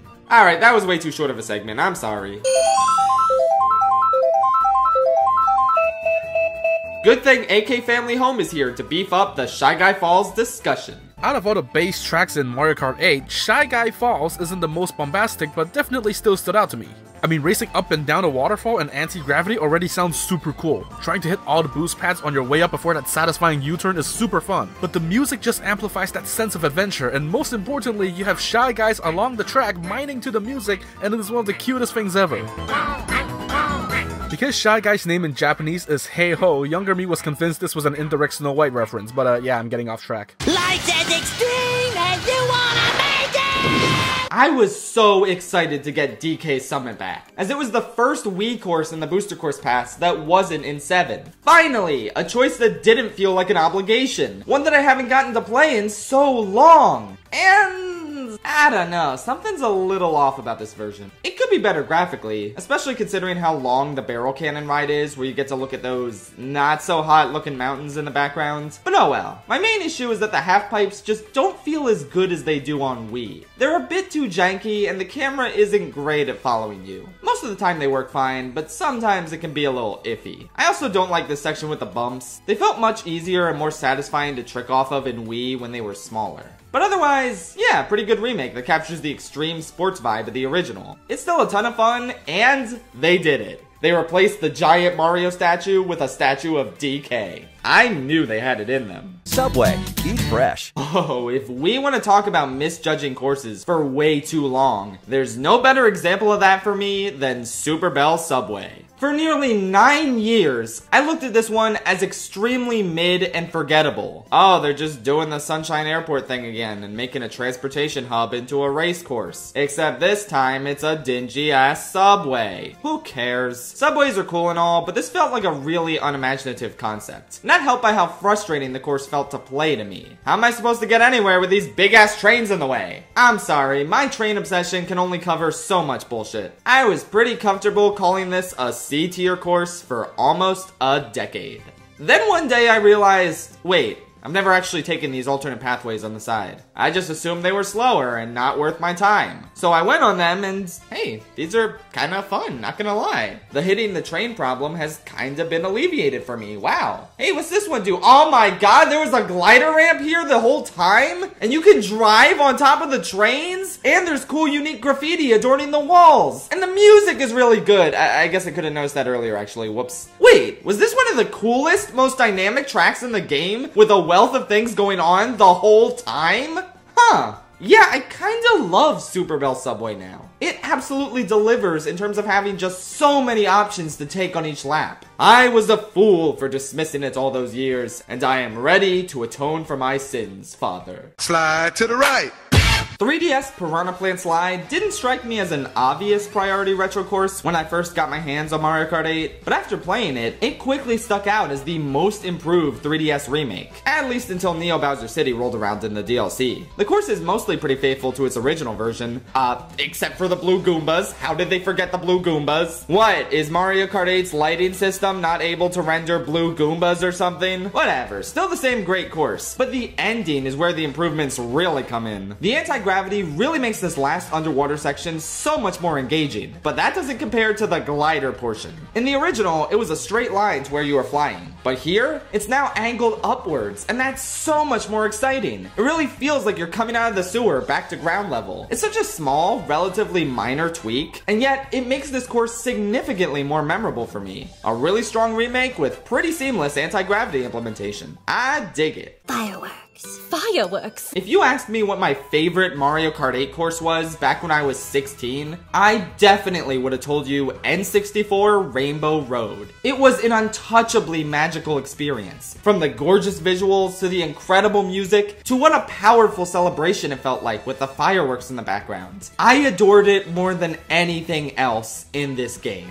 Nowadays, I kinda don't care about it as much. Not only because they added better Rainbow Roads, but I don't know, its charm kinda wore off on me after a while. Childhood is when you idolize N64 Rainbow Road. Adulthood is when you realize Mount Wario makes more sense. From what I understand, this is a pretty divisive remake, since it really overhauls the original's iconic aesthetics, and it shortens it from a 6-minute, 3-lap nightmare to a simple 1-lap track split into 3 sections. I can understand missing the charm of those original elements, but like, this version's actually playable now, so I like it better. I don't think it's too short at all. And besides, having a shorter length is much better than losing your damn sanity on the monstrosity that was the original. And while the original's aesthetics were really pretty and unique, man, I just really like the new version. The fireworks, city below, and even the road itself pop here. This was a wonderful last course to end off the original Wii U base game, even if I could get my Rainbow Road fix elsewhere in this game nowadays. You are a child's plaything! GBA Ribbon Road has long been the gold standard for how to reimagine a course. The devs took a look at the vague theme of presents in the original and said, okay, what if a child got all these presents for his birthday or something?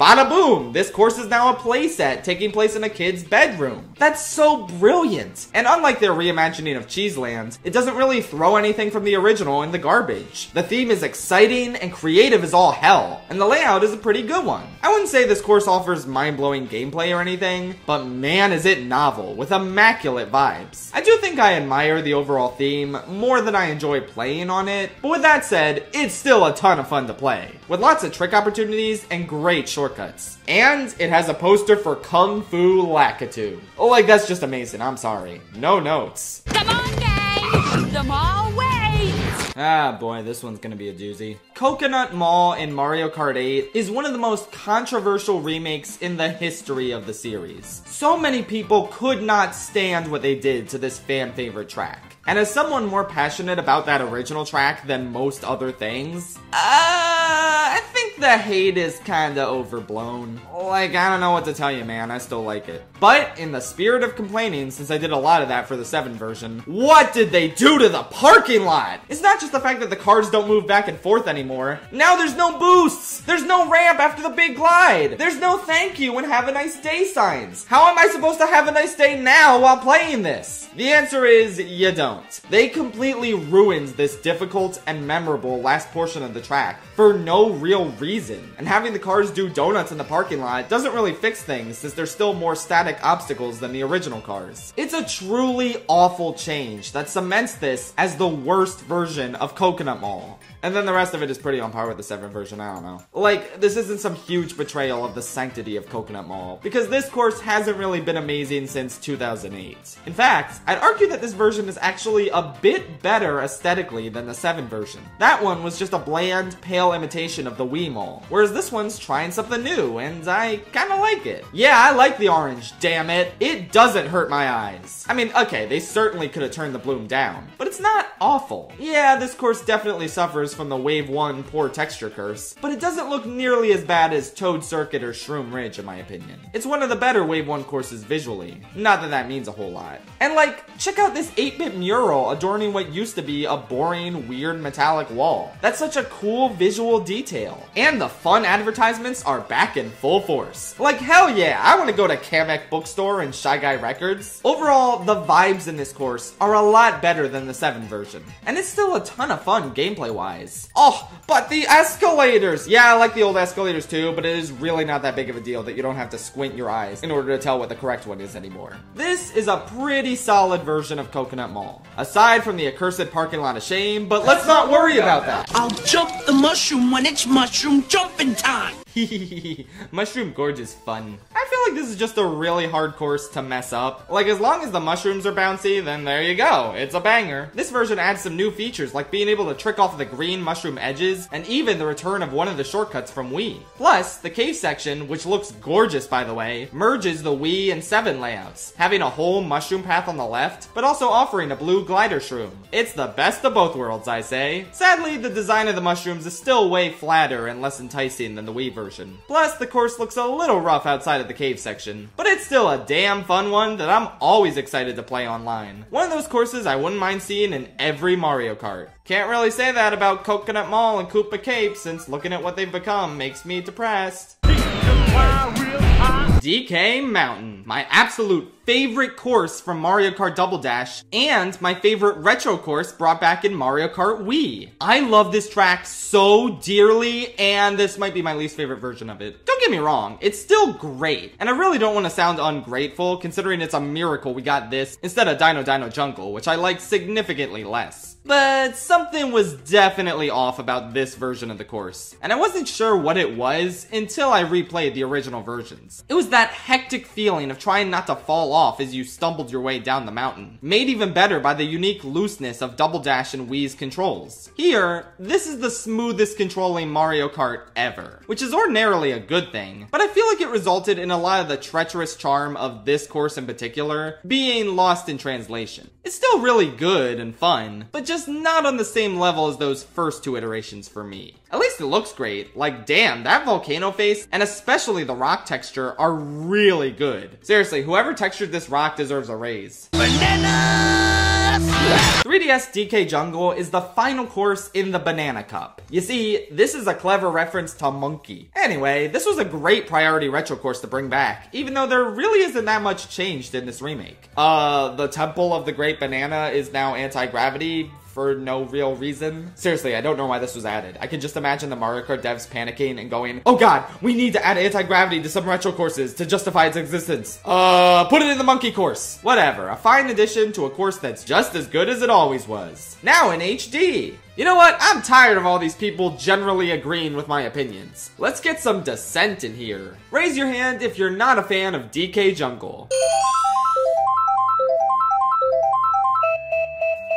Ooh, here we go. It's Sir Musty. One of my favourite parts about Mario Kart is the weird locations they use for tracks. One minute you'll be racing on a planet made out of cheese while the locals wonder, and then next minute, New York. So explain to me how Donkey Kong, Mario's oldest rival by the way, either only gets a jungle or a mountain. I already think it missed the mark in 7. And as a retro Mario Kart 8, I think DK Jungle didn't get the glow up it needed. And as an homage to Donkey Kong Country Returns, you could have picked literally any other world theme. So in the end, I'm both mad and disappointed. Now I'm the king of the Koopas. Bowser Castle 3. I love Bowser Castle 3. I think it's pretty safe to say that this is the single greatest SNES remake in all of Mario Kart. Like, nothing else even comes close. They took what was already one of the best courses in Super Mario Kart and gave it the glow up of the century, modernizing it and making it into a damn exciting thrill ride. Most tour remakes of SNES tracks are about as flat and boring as you'd expect. But the second this absolute banger hit tour, we all collectively agreed, oh yeah, they made this with Mario Kart 8 in mind.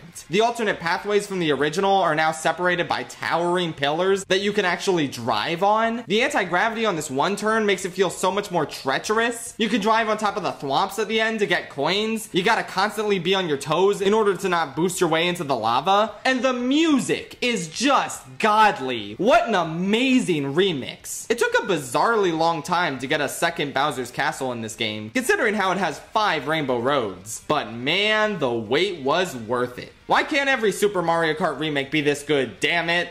Phew, Mario Circuit 3. I would have rather gotten a Vanilla Lake, because at least that would have been funny. I was finally gonna be happy! Cloud Top Cruise is really something special. More so than any other course in the Special Cup, actually. Yeah, kind of a weak selection in this game, but oh well, this one carries it pretty hard. It starts out with a gorgeous, fluffy, cloudy, beanstalky road, before you travel to an airship that shoots you from a cannon right into the Thunderhead. This part is especially cool, not just because the music dynamically transitions into a more intense and rockin' version, but because the boost panels here will periodically get struck by lightning, so you have to pay close attention to which ones you can use. I really like how dynamic and risk-rewardy of an obstacle that is. After that, you fly back out into the sunny sky, with a fun little leaf shortcut for you to perform if you're bold enough, and your ears get to bear witness to something they didn't need to add, but it just exists as the cherry on top of an already amazing sundae. There's a Gusty Garden Galaxy remix up in this bitch. I guess they learned from the fact that Rosalina's Ice World didn't have a Galaxy remix in its music, so they just put it here, and it's awesome. This course is simply spectacular, and the true heir to the Sky Garden moniker, since Lord knows that course's remakes aren't doing it any favors. Isn't that right, Jon Cartwright? Yeah, I grabbed the item box ahead of time. Speedrunning, baby! Cloud Top Cruise. When you think about the sky, you probably think about the colour blue and white fluffy clouds. But no, as in all of life, the sky is a bumpy journey. It starts off all safe, but soon enough you're launched through a cannon, and you've got to dodge lightning and balance on a little leaf while Mario Galaxy music plays, as in all of life. And in my opinion, it is one of the best tracks in Mario Kart 8, and if you disagree, I'm gonna find you. It's a vast, swirling wonderland of sparkling white pleasure. Out of the many GBA remakes in this game, some good, some the opposite of good, my absolute favorite out of all 8 of them has to be Snowland.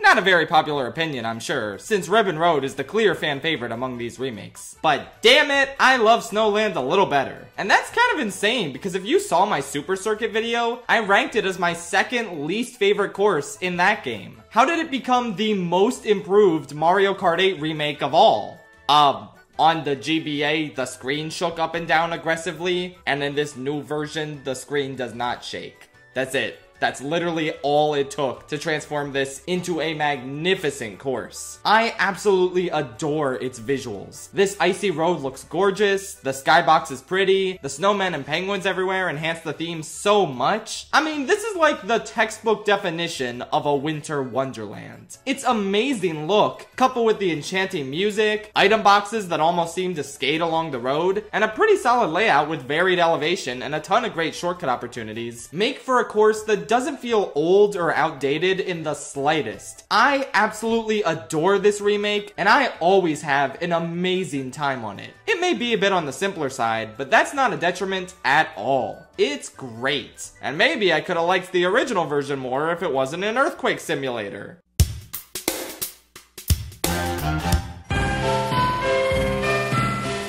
Oh my god, it's the train course! Holy shit, they brought the train course back! I actually find it kind of funny how I said in my Mario Kart 64 ranking that the two courses that inspire the most positive feelings for me in that game are Choco Mountain and Calamari Desert. And what do you know? The Booster Course Pass listened. They put them in for me. I really heckin' adore the original version of Train Course, but man, I had no idea what I was in for with this one. It looks pretty identical to the 7 version at first glance. What with the glider sections I'll never use, cause I'd rather get stopped by a train, damn it. But lap 2 is where the big twist comes in. Suddenly, there's a giant ramp in the way. Where did it come from? How did they construct it so quickly? I don't know, but who cares? It takes you onto the train tracks. The tunnel is required now. Coming face to face with a large ass train and having to dodge it on the narrow sides is now part of the track design. This is maybe the most exciting thing to happen to a retro course ever? I mean, this is how you do it. Everybody say thank you, Mario Kart Tour, for giving us this cool train track driving variation that they incorporated into the 8 Deluxe version. It's crazy how many good ideas for alternate takes on tracks the tour gave us that we only got a small glimpse of in 8 through this and Peach Gardens. Like, surely Mario Circuit 3 could have used some updates like a trick or reverse variant on some laps, right? Anyone? Anyway, yeah, this is the best train course has ever been. I love you, train course. Oh my god, best course of all time! Except for everything ranked above it. City.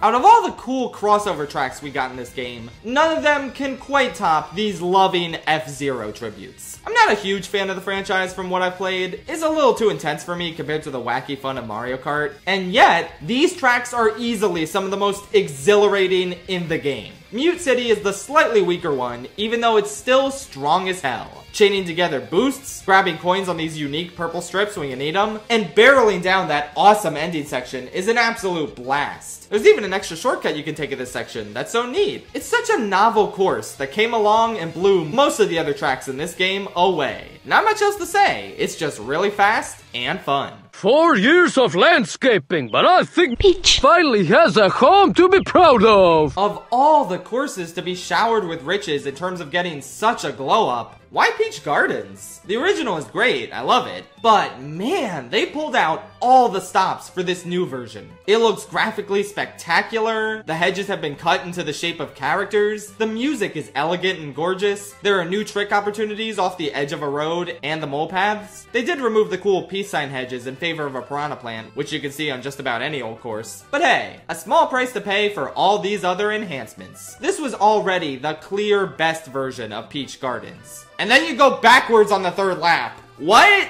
Why? Calamari Desert made sense. There was a variant of that course where you go on the train tracks. But why does this course have a backwards variant built in now? Apparently, it's a reference to a scrapped route from the original DS version. So it's neat to see that promise finally fulfilled. And if it sounds like I'm complaining about the backwards lap, I'm not. I'm just in shock that it exists, is all. There's no greater feeling than high-fiving Hedge Luigi. Or if you want, you can dive straight into the princess's, Peach. Whatever floats your boat. Overall, a masterful remake that combines the grace and elegance of the original with the excitement of taking an alternate route and gliding over the garden. Absolute banger, and it even panders to us Mario Kart Wii fans while also making DS fans happy. If only they could have brought back Delfino Square for the same reason. Singapore's in Malaysia. Singapore Speedway is easily the best city course. Like, it's not even a contest. It has incredibly varied track design, stunning colors, killer music, some of the most exhilarating glider segments in the entire game. I mean, why did they pour so much effort into just this one course? Like, Tokyo could have used some of this cool shit, you guys. I adore the shallow rooftop pool you wade through, giving way to a glider segment above a soccer stadium. That's right, we don't need to drive through that. I've had enough driving through sports stadiums, thank you very much. The Chinatown segment is very simple gameplay-wise, probably the weakest part of the course overall. Yet it remains aesthetically pleasing and cool. And it gives way to another glider segment where you can boost off of water geysers before transitioning into conveyor belts that remind me of Toad's Factory, aka the last thing that made me feel joy. And then there's a third glider segment, which is arguably the coolest yet. Oh wait, I'm sorry. The fourth glider segment, since there was a simple cannon one earlier. Anyway, this last one has a structure you can trick off of, plus parts of the track track you can touch down on or completely ignore in favor of getting these ring boosts. One last drive through Chinatown, and that's a wrap on one of the coolest new courses we've seen, regardless of it being a tour city course. This is why I can't take the people who hate all the city courses equally seriously. Some of them are significantly better than others, and this is the prime shining example of that.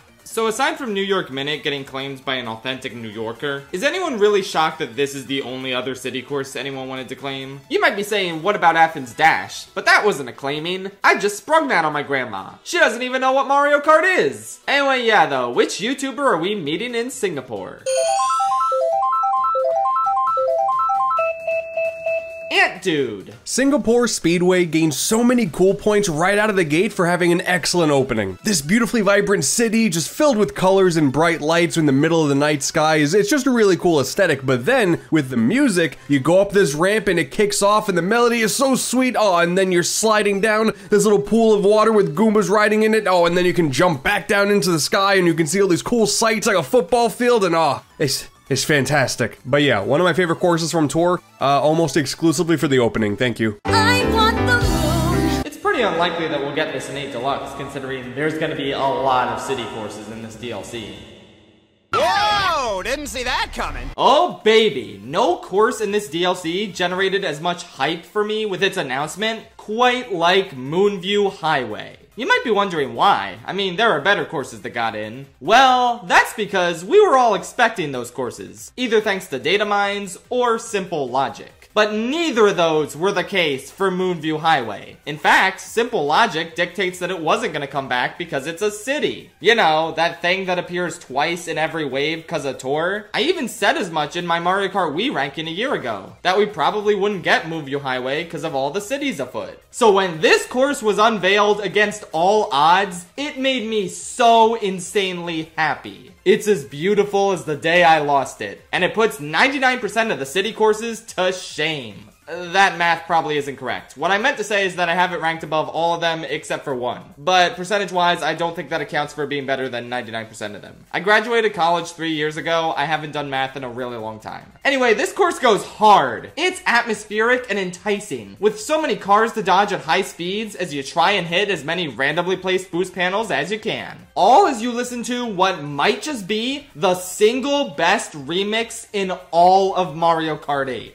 I'm serious. This game's version of Moonview Highway's music is one of the best songs to come out of Mario Kart. It's electric. It dynamically changes whether you're on the highway or in the city. It has a killer drum solo. It's just perfect. The only negative I could possibly muster for this remake is that the poster for the Mushroom Moon doesn't have the Pikmin font anymore. Boo! Though to be fair, neither does Pikmin 4. What a ripoff. I guess I could also say that given Mario Kart Wii's extreme overrepresentation, I might have preferred giving Mushroom City a shot at redemption in this slot instead. But who cares? We got an absolute banger with one of my favorite music tracks in any game ever. That's more than enough for me. Come with me, we'll go and see a place called Yoshi Island. Tony Soprano Island is a gabagool-filled delight of a course. Okay, fine, I can't keep that joke up any longer. Yoshi's Island is our favorite green dino's grand return to having good courses, after 18 straight years of Yoshi Falls being his most recent track. And Yoshi's Island isn't just good, it's fantastic. It's one of the best crossover courses the series has ever had. Yeah, I know Yoshi is Mario adjacent, but it still feels like a crossover course. You know how one of my biggest problems with Hyrule Circuit was that half the course was just grass? Yoshi's Island laughs in the face of grass, because it's one of the most aesthetically varied courses in the whole game. There's water, a fortress, a cave, snow, a volcano, clouds. Miraculously, this crash course in every type of level Yoshi's Island has to offer seamlessly blends together and doesn't feel haphazard. And that's on top of the stilt guys, ceiling piranha plant, the big dude with the pants, I forget his name, sorry, the banger music that remixes the original Yoshi's Island theme, plus the special music when you start and end the race. This is just an embarrassment of riches for fans of the original game, like me. And I haven't even mentioned the best detail. The one thing that really seals the deal and shows just how special this course is. The floating question mark cloud that forms the Gabagool Bridge when you hit it, giving you a shortcut for the final turn. Oh my god, what an insane detail. It pretty much stands right alongside the puzzle from Hyrule Circuit in terms of being the best way to take a mechanic from another series and perfectly translate it to Mario Kart. I love everything about this course. Ultimately, the track design is kind of on the simple side, which is why it's not quite S tier for me like it seems to be for a lot of other people. But that's okay. I always have an absolute blast on this loving tribute to one of the best 2D platformers I've ever played. Now, if Raphael the Raven was included in the background somewhere, then maybe this would be S tier. So who else wants to express the sheer joy of Raphael the Raven,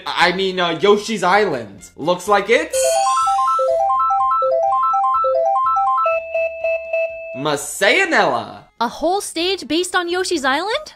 Yes please. The track itself is a bit simple compared to others, making it easy to learn for people who are more casual at the game. But what it lacks in complexity, it makes up for in pure charm. Poochie greets you at the start of the race, Huff and Puffins are bumbling about, and the coins are Yoshi branded. And there's even a winged cloud that you can hit with a shell to spawn a new platform. There's so many little nods and cute references to the source material that it's one of the stages I enjoy just looking at to absorb every little detail. Mario and Sonic at the Olympic Winter Games! Hey, have you guys ever noticed that Mount Wario is referring to a mountain named after Wario, but it could also be misperceived as a command of a sexual nature? Has anyone pointed out that wordplay before?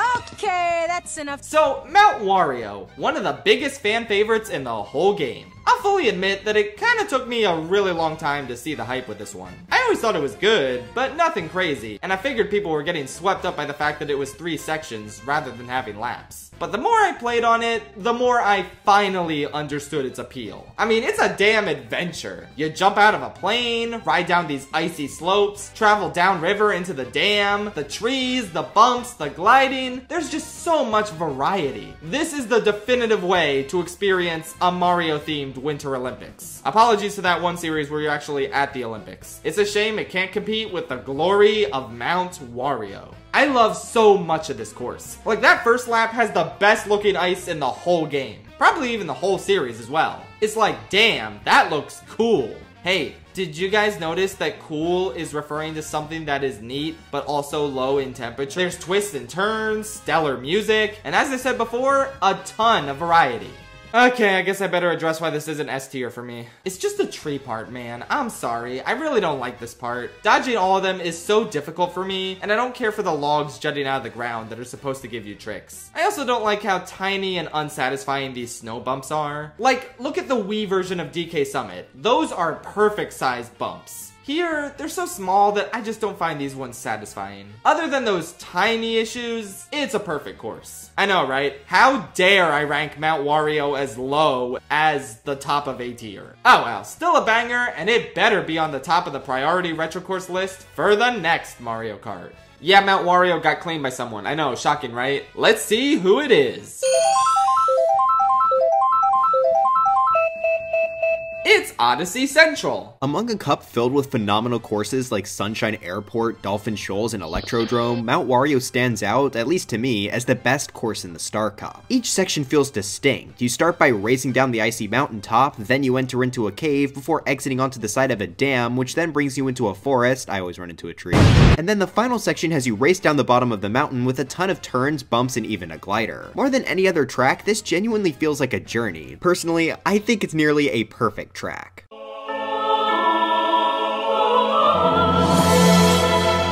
One more day to revolution, we will nip it in the bud. So in case you haven't been following all the DLC releases for this game, the first half of the Booster Course Pass was pure agony for Double Dash fans. I mean, we got nothing for the first 3 waves out of 6. And it stung even more because Waluigi Stadium was data mined to be coming to Wave 3. We were so excited to see it, and then no, we're stuck with Maple Treeway instead. How dare they give us a course that's actually kind of better? But come on, Double Dash fans are dying!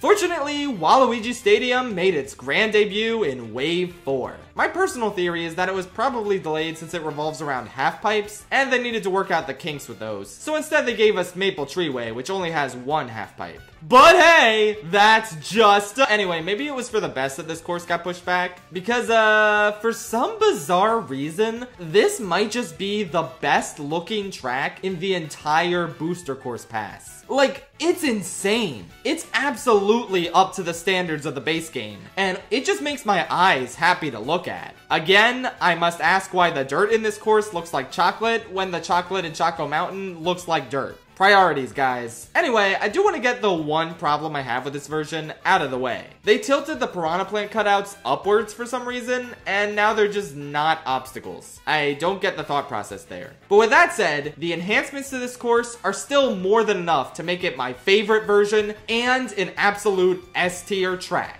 They just straight up added new anti-gravity paths that you can reach by strategically half-piping. There are options now to grab an extra item or glide to the finish line. It's super exciting, and I love how tricky it can be to get on these paths. Coupled with the stellar look of the track and frantic music, it makes for an absolutely wonderful remake of what was already one of the best courses from Double Dash. It's time to stop! If you guys thought I loved TikTok Clock before, oh my god. The glow up with this version is insane. Probably one of the best in the entire series. It's so much more visually dynamic and mechanically satisfying, with tons of new trick opportunities, an optional glider reminiscent of the one in Music Park, and a much stronger and tighter theme throughout. The finish line is an alarm clock? Are you kidding me? That's awesome! Plus, there's schematics on the walls, Roman numerals to race on and to see in the background, colored gears. I mean, are you seeing this? It doesn't resemble a retro course in any way. Like, this remake of a Mario Kart DS track could totally fit as a new course in the base game of 8. They made one of the coolest tracks in the history of the series even better somehow, and I couldn't be happier.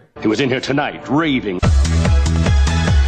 Electrodrome was one of the first courses I singled out as a personal favorite when I first played this game in my sophomore year of high school, good lord. And through the many years, this track has persisted as one of my absolute favorites in the game, making exceptional use of anti-gravity and alternate paths, while also delivering such a cool rave atmosphere. Whoa, slow down, Maurice. It kind of feels like a spiritual successor to Music Park, while also standing out as its own thing. There really is nothing else like it in the series thematically, and it always feels great to watch that streak of light your cart produces on the one road and light up all 5 of those panels right before the big glider section. Speaking of which, not that this matters, but that first glider section when the track begins is really pointless. Like, you can easily just boost across this pit. It's very tiny, but oh well, it doesn't matter. Electrodrome is the very definition of a standout, and easily my favorite of the original 16 brand new tracks in this game. Yeah, remember when this game only had 16 new tracks and 16 retros? Boy, that sure sounds like an easy ranking. If only I got to do that, am I right?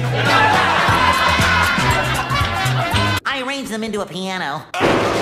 3DS Music Park is the very definition of, if it ain't broke, don't fix it. When I first got the game, I was initially surprised to see that they didn't add any anti-gravity anywhere. They pretty much kept it exactly the same as how it was on 3DS, just with prettier visuals. But like, is that so wrong? This is a flawless remake of one of the best courses in the whole series, playing just as well as it did originally, and being an excellent choice to bring over to glorious HD. One of the prime examples of a priority retro course done right. I am seriously running out of transitions for these cameos. I am ready to go to bed until New Year's. Anyway, who do we got?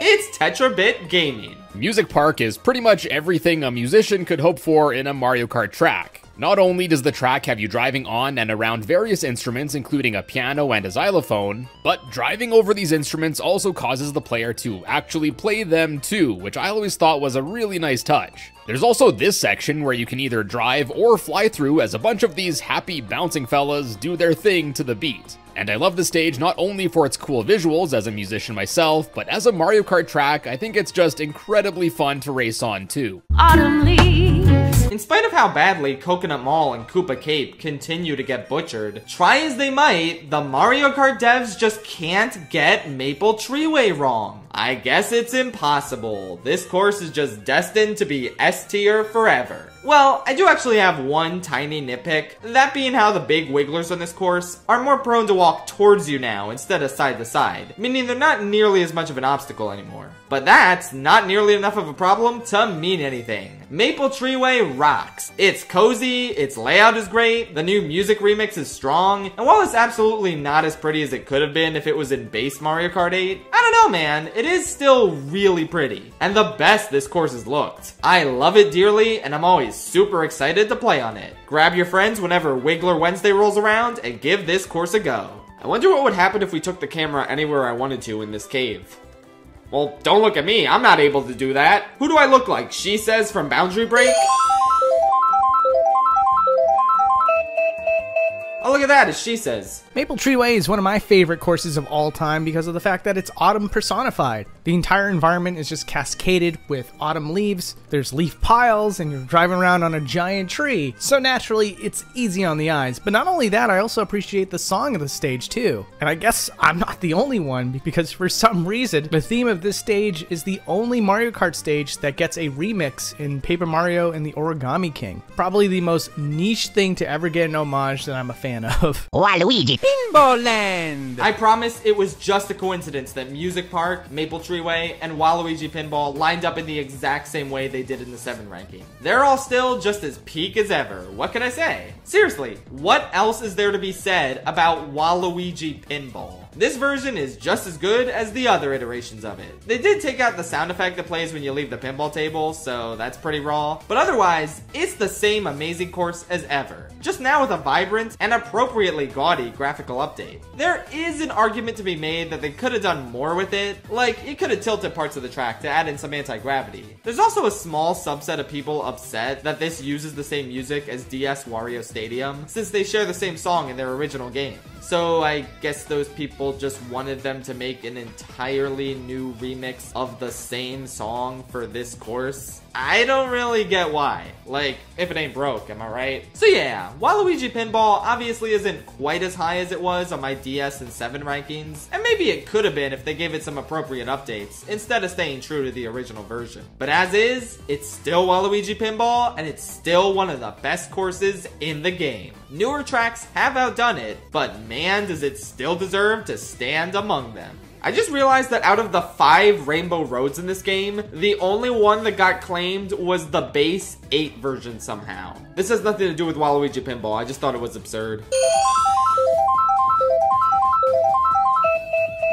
Anyway, here's another editor bud of mine, BusterCorp. Waluigi Pinball, baby! I love Waluigi, I love pinball, combine them together with an appealing neon aesthetic, and boom, peak game design. They even took the item box sound effects for this course to make it stand out so you know you're playing something special. It's simply the best Mario Kart course of all time, and I hope the Crab Man thinks the same. Super Toilet. I remember hearing the rumors about the fabled bathroom course that was coming to Mario Kart Tour. Like a lot of people, I was like, huh? What do you mean there's gonna be a bathroom course? Like, that didn't make any sense. Is it a way to tie into the movie since we see the brothers plumbing? Or is it just because they're plumbers in general? I don't know, what a weird theme idea. I wasn't really looking forward to it at all. Then it came out, and turns out it's one of the best courses in all of Mario Kart. I don't understand. Why did you go this hard with designing a bathroom track? It's probably the coolest shrunken down course in the whole series, since most of GBA Ribbon Road's gigantic elements are in the background. Here, there's just so many cool things incorporated into the track design. Going into the sink and the bathtub, which has sponges to drive on and bath bomb boosts to take, then riding down the drain and passing by a wedding ring that got stuck here, getting blown by a fan and avoiding soap, and catching a boost off the toilet, which only overflows from the second lap onward, thus allowing for dynamic track changes between laps that are completely optional. Like, this course would have already been S tier for its imagination and varied design. But then, they went ahead and included an entire optional route on this shelf that continues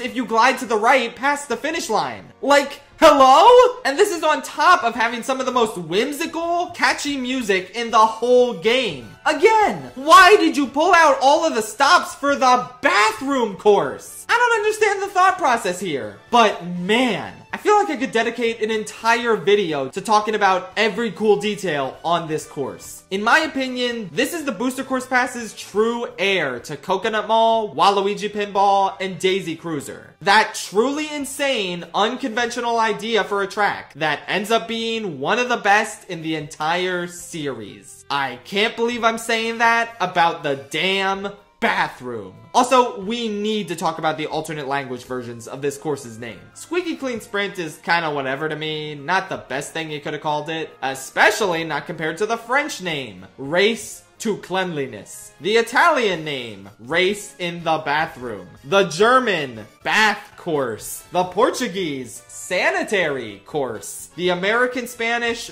Bathdrome. And the best one of all, the European Spanish, Accelerated Toilet. From now on, I'm only calling this course Accelerated Toilet. Holy shit. Okay, I'm gonna go to the bathroom for a bit, and in the meantime, I'll have someone talk to you about Accelerated Toilet. And that someone is... Nathaniel Bandy. Squeaky Clean Sprint. It's a big bathroom. Like, what more do I really need to say? You drive through a sink, a drain with a wedding ring, very cheeky, through someone's gross bidet water, in a bathtub with a toothbrush in it. Whose bathroom is this anyway?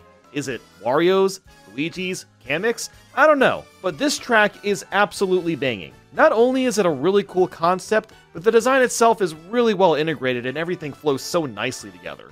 It's Big Blue. Big Blue is easily the best non-Booster Course Pass track in the whole game. Very few things in Mario Kart give me as much of an adrenaline rush as this masterpiece of a course. Between the boosts, conveyor belts, alternate pathways, rushing water, and the electric atmosphere courtesy of the music and visuals, this was the perfect course to end off the base Mario Kart 8 Deluxe, cause they really outdid themselves with this one. It's just outstanding and near flawless. There's never a dull moment to be had on this roller coaster thrill ride. See, this is kinda what I was hoping Water Park could have been, but oh well. F-Zero fans really needed this. I guess if I had to nitpick anything, the very last stretch is the weakest part of the course, and it's not as cool as Mute City's downhill descent. But it's not a big issue. In fact, it works pretty well, since after all those twists and turns, all that excitement and insanity, being able to see the finish line right in front of you and make a mad dash for it can make for a pretty hectic and enticing end to this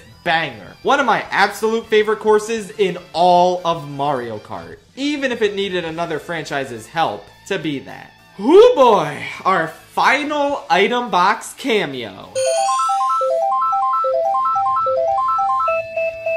Give it up for my friend, Uncultured Swine. So, F-Zero X is one of my favorite games of all time, which just so happens to be the forgotten middle child of a franchise that hasn't seen a significant release in 20 years. But, you know, I'm starving here, so I'll take what I can get. The integration of the shield charge base filling your coin meter is pretty clever, and I get giddy every time I come up on lap 3 and they play the announcer voice from X that goes, "Yeah, the final lap!" I mean, what did I tell you? I'm starving here. As an actual track, it's still fun. Right off the bat, you can pull off a really long drift through the charge bay, and hopping between alternating directional treadmills on lap 3 is a fun mechanic. Overall cons, not enough blue.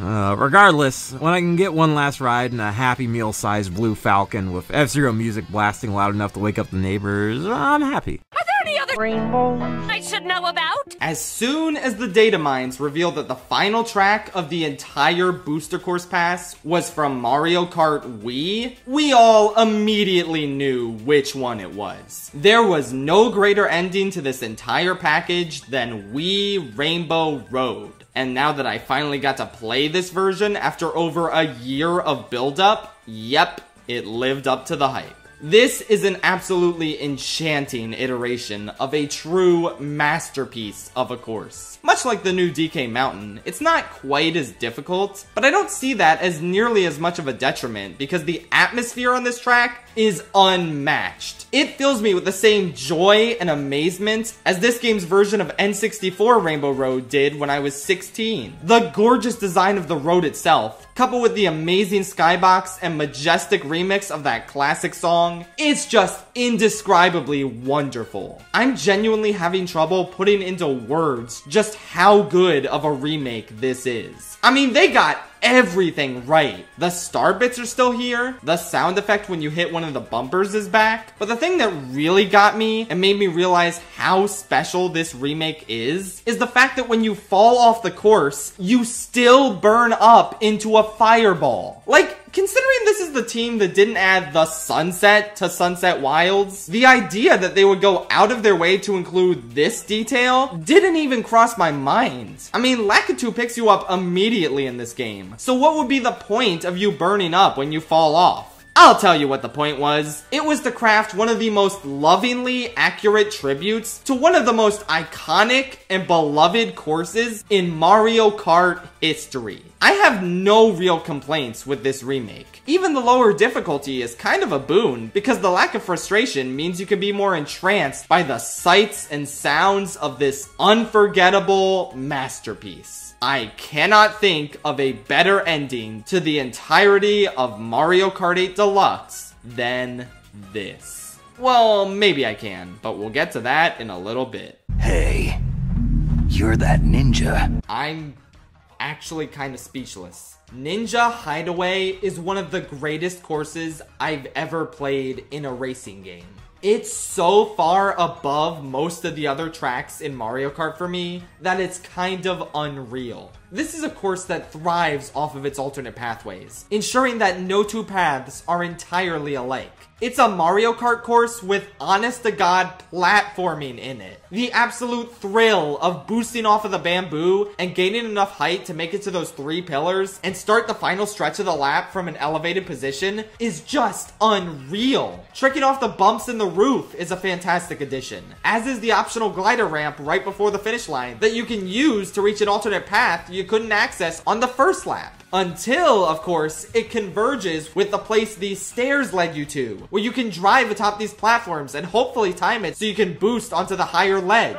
But if you do that, you'll miss out on this unique hidden shortcut, a perfect reflection of the ninja theme, as if the rest of the course's aesthetics didn't already nail it. There's just so much course in this course, to the point where I never feel like I see it all in a single race. I just can't believe this is real. Like, this was our first impression of how ambitious and incredible a non-city tour course could be. And yet, none of the other brand new tour tracks quite topped it. Not that I really expected them to. I am hoping and praying that this and Accelerated Toilet is the standard for what we can expect from the next full Mario Kart game. Tracks that are ambitious as all hell, with a plethora of extensive, optional alternate routes, and a perfect encapsulation of their creative theme. The only issues I can really muster for Ninja Hideaway is that having random propellers floating in midair to boost you looks a little bit silly. And graphically, the course could look a little nicer, especially the background details. This is very much a Wave 1 course, and you can tell. But other than that, this is one of those courses that just makes me feel alive whenever I play it. It's incredibly exciting, and I've had a blast on it every single time.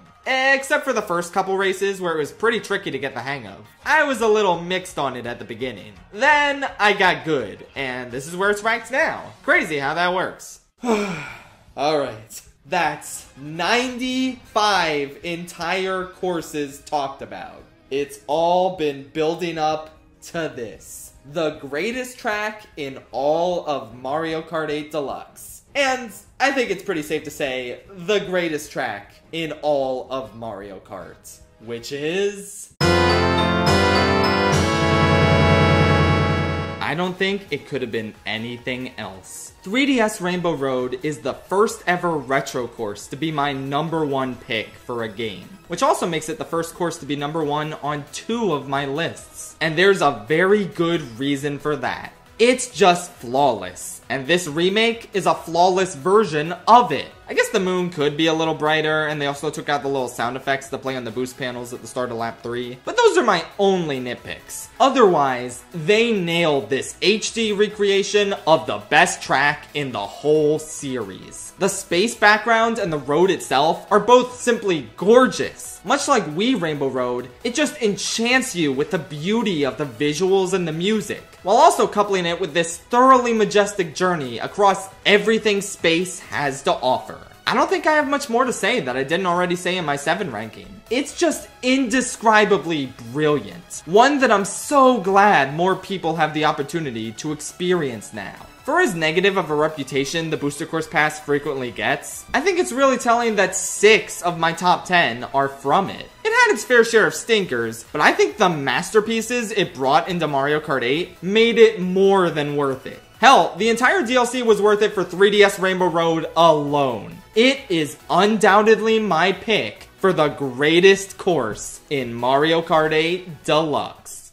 So that is every Mario Kart game's courses ranked. Except for Tour, because it's literally impossible to play them all, and the arcade games, because that's also very hard to do. Thank you for following me throughout this long journey and indulging my obsession with the series. I'm just really happy these videos took off and you guys got really excited to hear me talk about video games and not just movies. You know, it's kind of heartwarming to know that I can just talk about almost anything I care about on this channel now and you guys will be interested, so thank you for that. Thank you to everyone who cameoed. It was really cool to get all of you on board. Pretty much everyone I invited agreed to be a part of this. I think there were only like 2 invites where they didn't respond. But yeah, otherwise it was cool how many people were excited to do this. And I would highly recommend checking out their channels in the description. Just go show them some love, especially if you want to see more Mario Kart videos, since a lot of them have made some really great ones. And yeah, since this is my last video of the year, I just wanted to say, thank you so much for all your support and for bearing with me.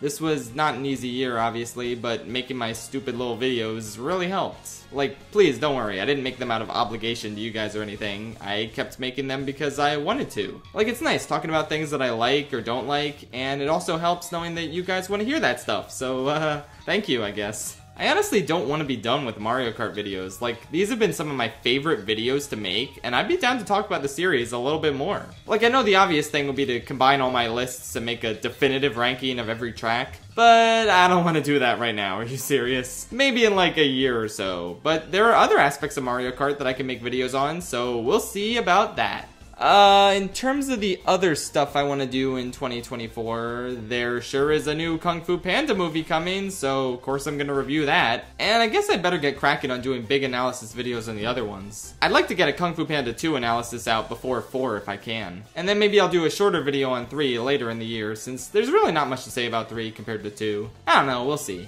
I'm probably gonna open the year with videos of my favorite games and movies of 2023. Maybe even a video on the TV shows I watched this year, since there were quite a few of them. I want to get popping on more director rankings. I think I'm pretty set on Christopher Nolan as my next one, since he's only done like a dozen movies or so that'll be very easy. I also think enough time has passed since my best animated feature winner ranking, and now I think it'd be cool to do all the nominees. Maybe go through it year by year and see which movie deserved to win each Oscar. And then at the end, quickly go through the order I'd put all of them in. I definitely want to do something similar to the Smash Pizza video and determine another wacky fact about each Smash character. I have plenty of ideas, but I'll keep them hush-hush for now. I think Smash in general could be the basis of some fun rankings like Mario Kart, so gotta get on that. Oh, Pikmin! You better believe I'm gonna do that Pikmin 4 video. I've just been waiting for a point where I had enough free time for that. And once that video's done, maybe some more Pikmin videos. I don't know, I just want more Pikmin out there in the world, so I guess I'll get on that. I have another idea for a Star Wars movie ranking that isn't actually ranking the quality of the movies themselves. I always have a great time with that series, even if they're not the most popular videos I make. They're just so stupid. I love doing them. Maybe I could do something Persona related again, who knows. I'll definitely keep up with the new Disney animated stuff. I think Inside Out 2 is the only one coming out this year. I could be wrong, but yeah, I'll cover that. Oh, I'll probably review the Oscars again if there's enough to talk about. Oh, and you better believe I'm making another Freebirds video in November. Probably a different format than a film theory parody, but something Freebirds related for sure. Ooh, and I'm gonna cook up some stuff on my second channel, Schaff Classic. I actually have a new YouTube poop that's gonna release on Christmas Day, so you should check that out there. And then afterwards, my girlfriend and I were gonna do a YouTube poop tennis match based on the Tears of the Kingdom cutscenes, so I think that'll be a very fun time. I'm gonna make more AMVs, like, oh man, do I love making Kaguya Love is War AMVs. And other ones. But I know I just said that I wanted to make all these videos, but I was also thinking about slightly reeling back the number of videos I make next year. Like, just slightly, in order to give myself more time to progress on the game I'm making. Oh, you're making a game, you might be asking? Yes, I am, and I talked about it in my Whisper of the Heart video, which is the best video I made this year, and you should definitely check it out. It didn't get nearly as much views as some of my more shitposty videos, but if you're watching this still, if you haven't tuned out yet because I'm just rambling at this point, watch my Whisper of the Heart video, and be sure to check out all the people who cameoed in this video. Check out their channels and stuff. Thanks for tuning in this year. The support you guys give me means a lot. And, yeah. Let me know in the comments why I'm wrong about SNES Mario Circuit 3 or whatever. Happy holidays, and see you in 2024.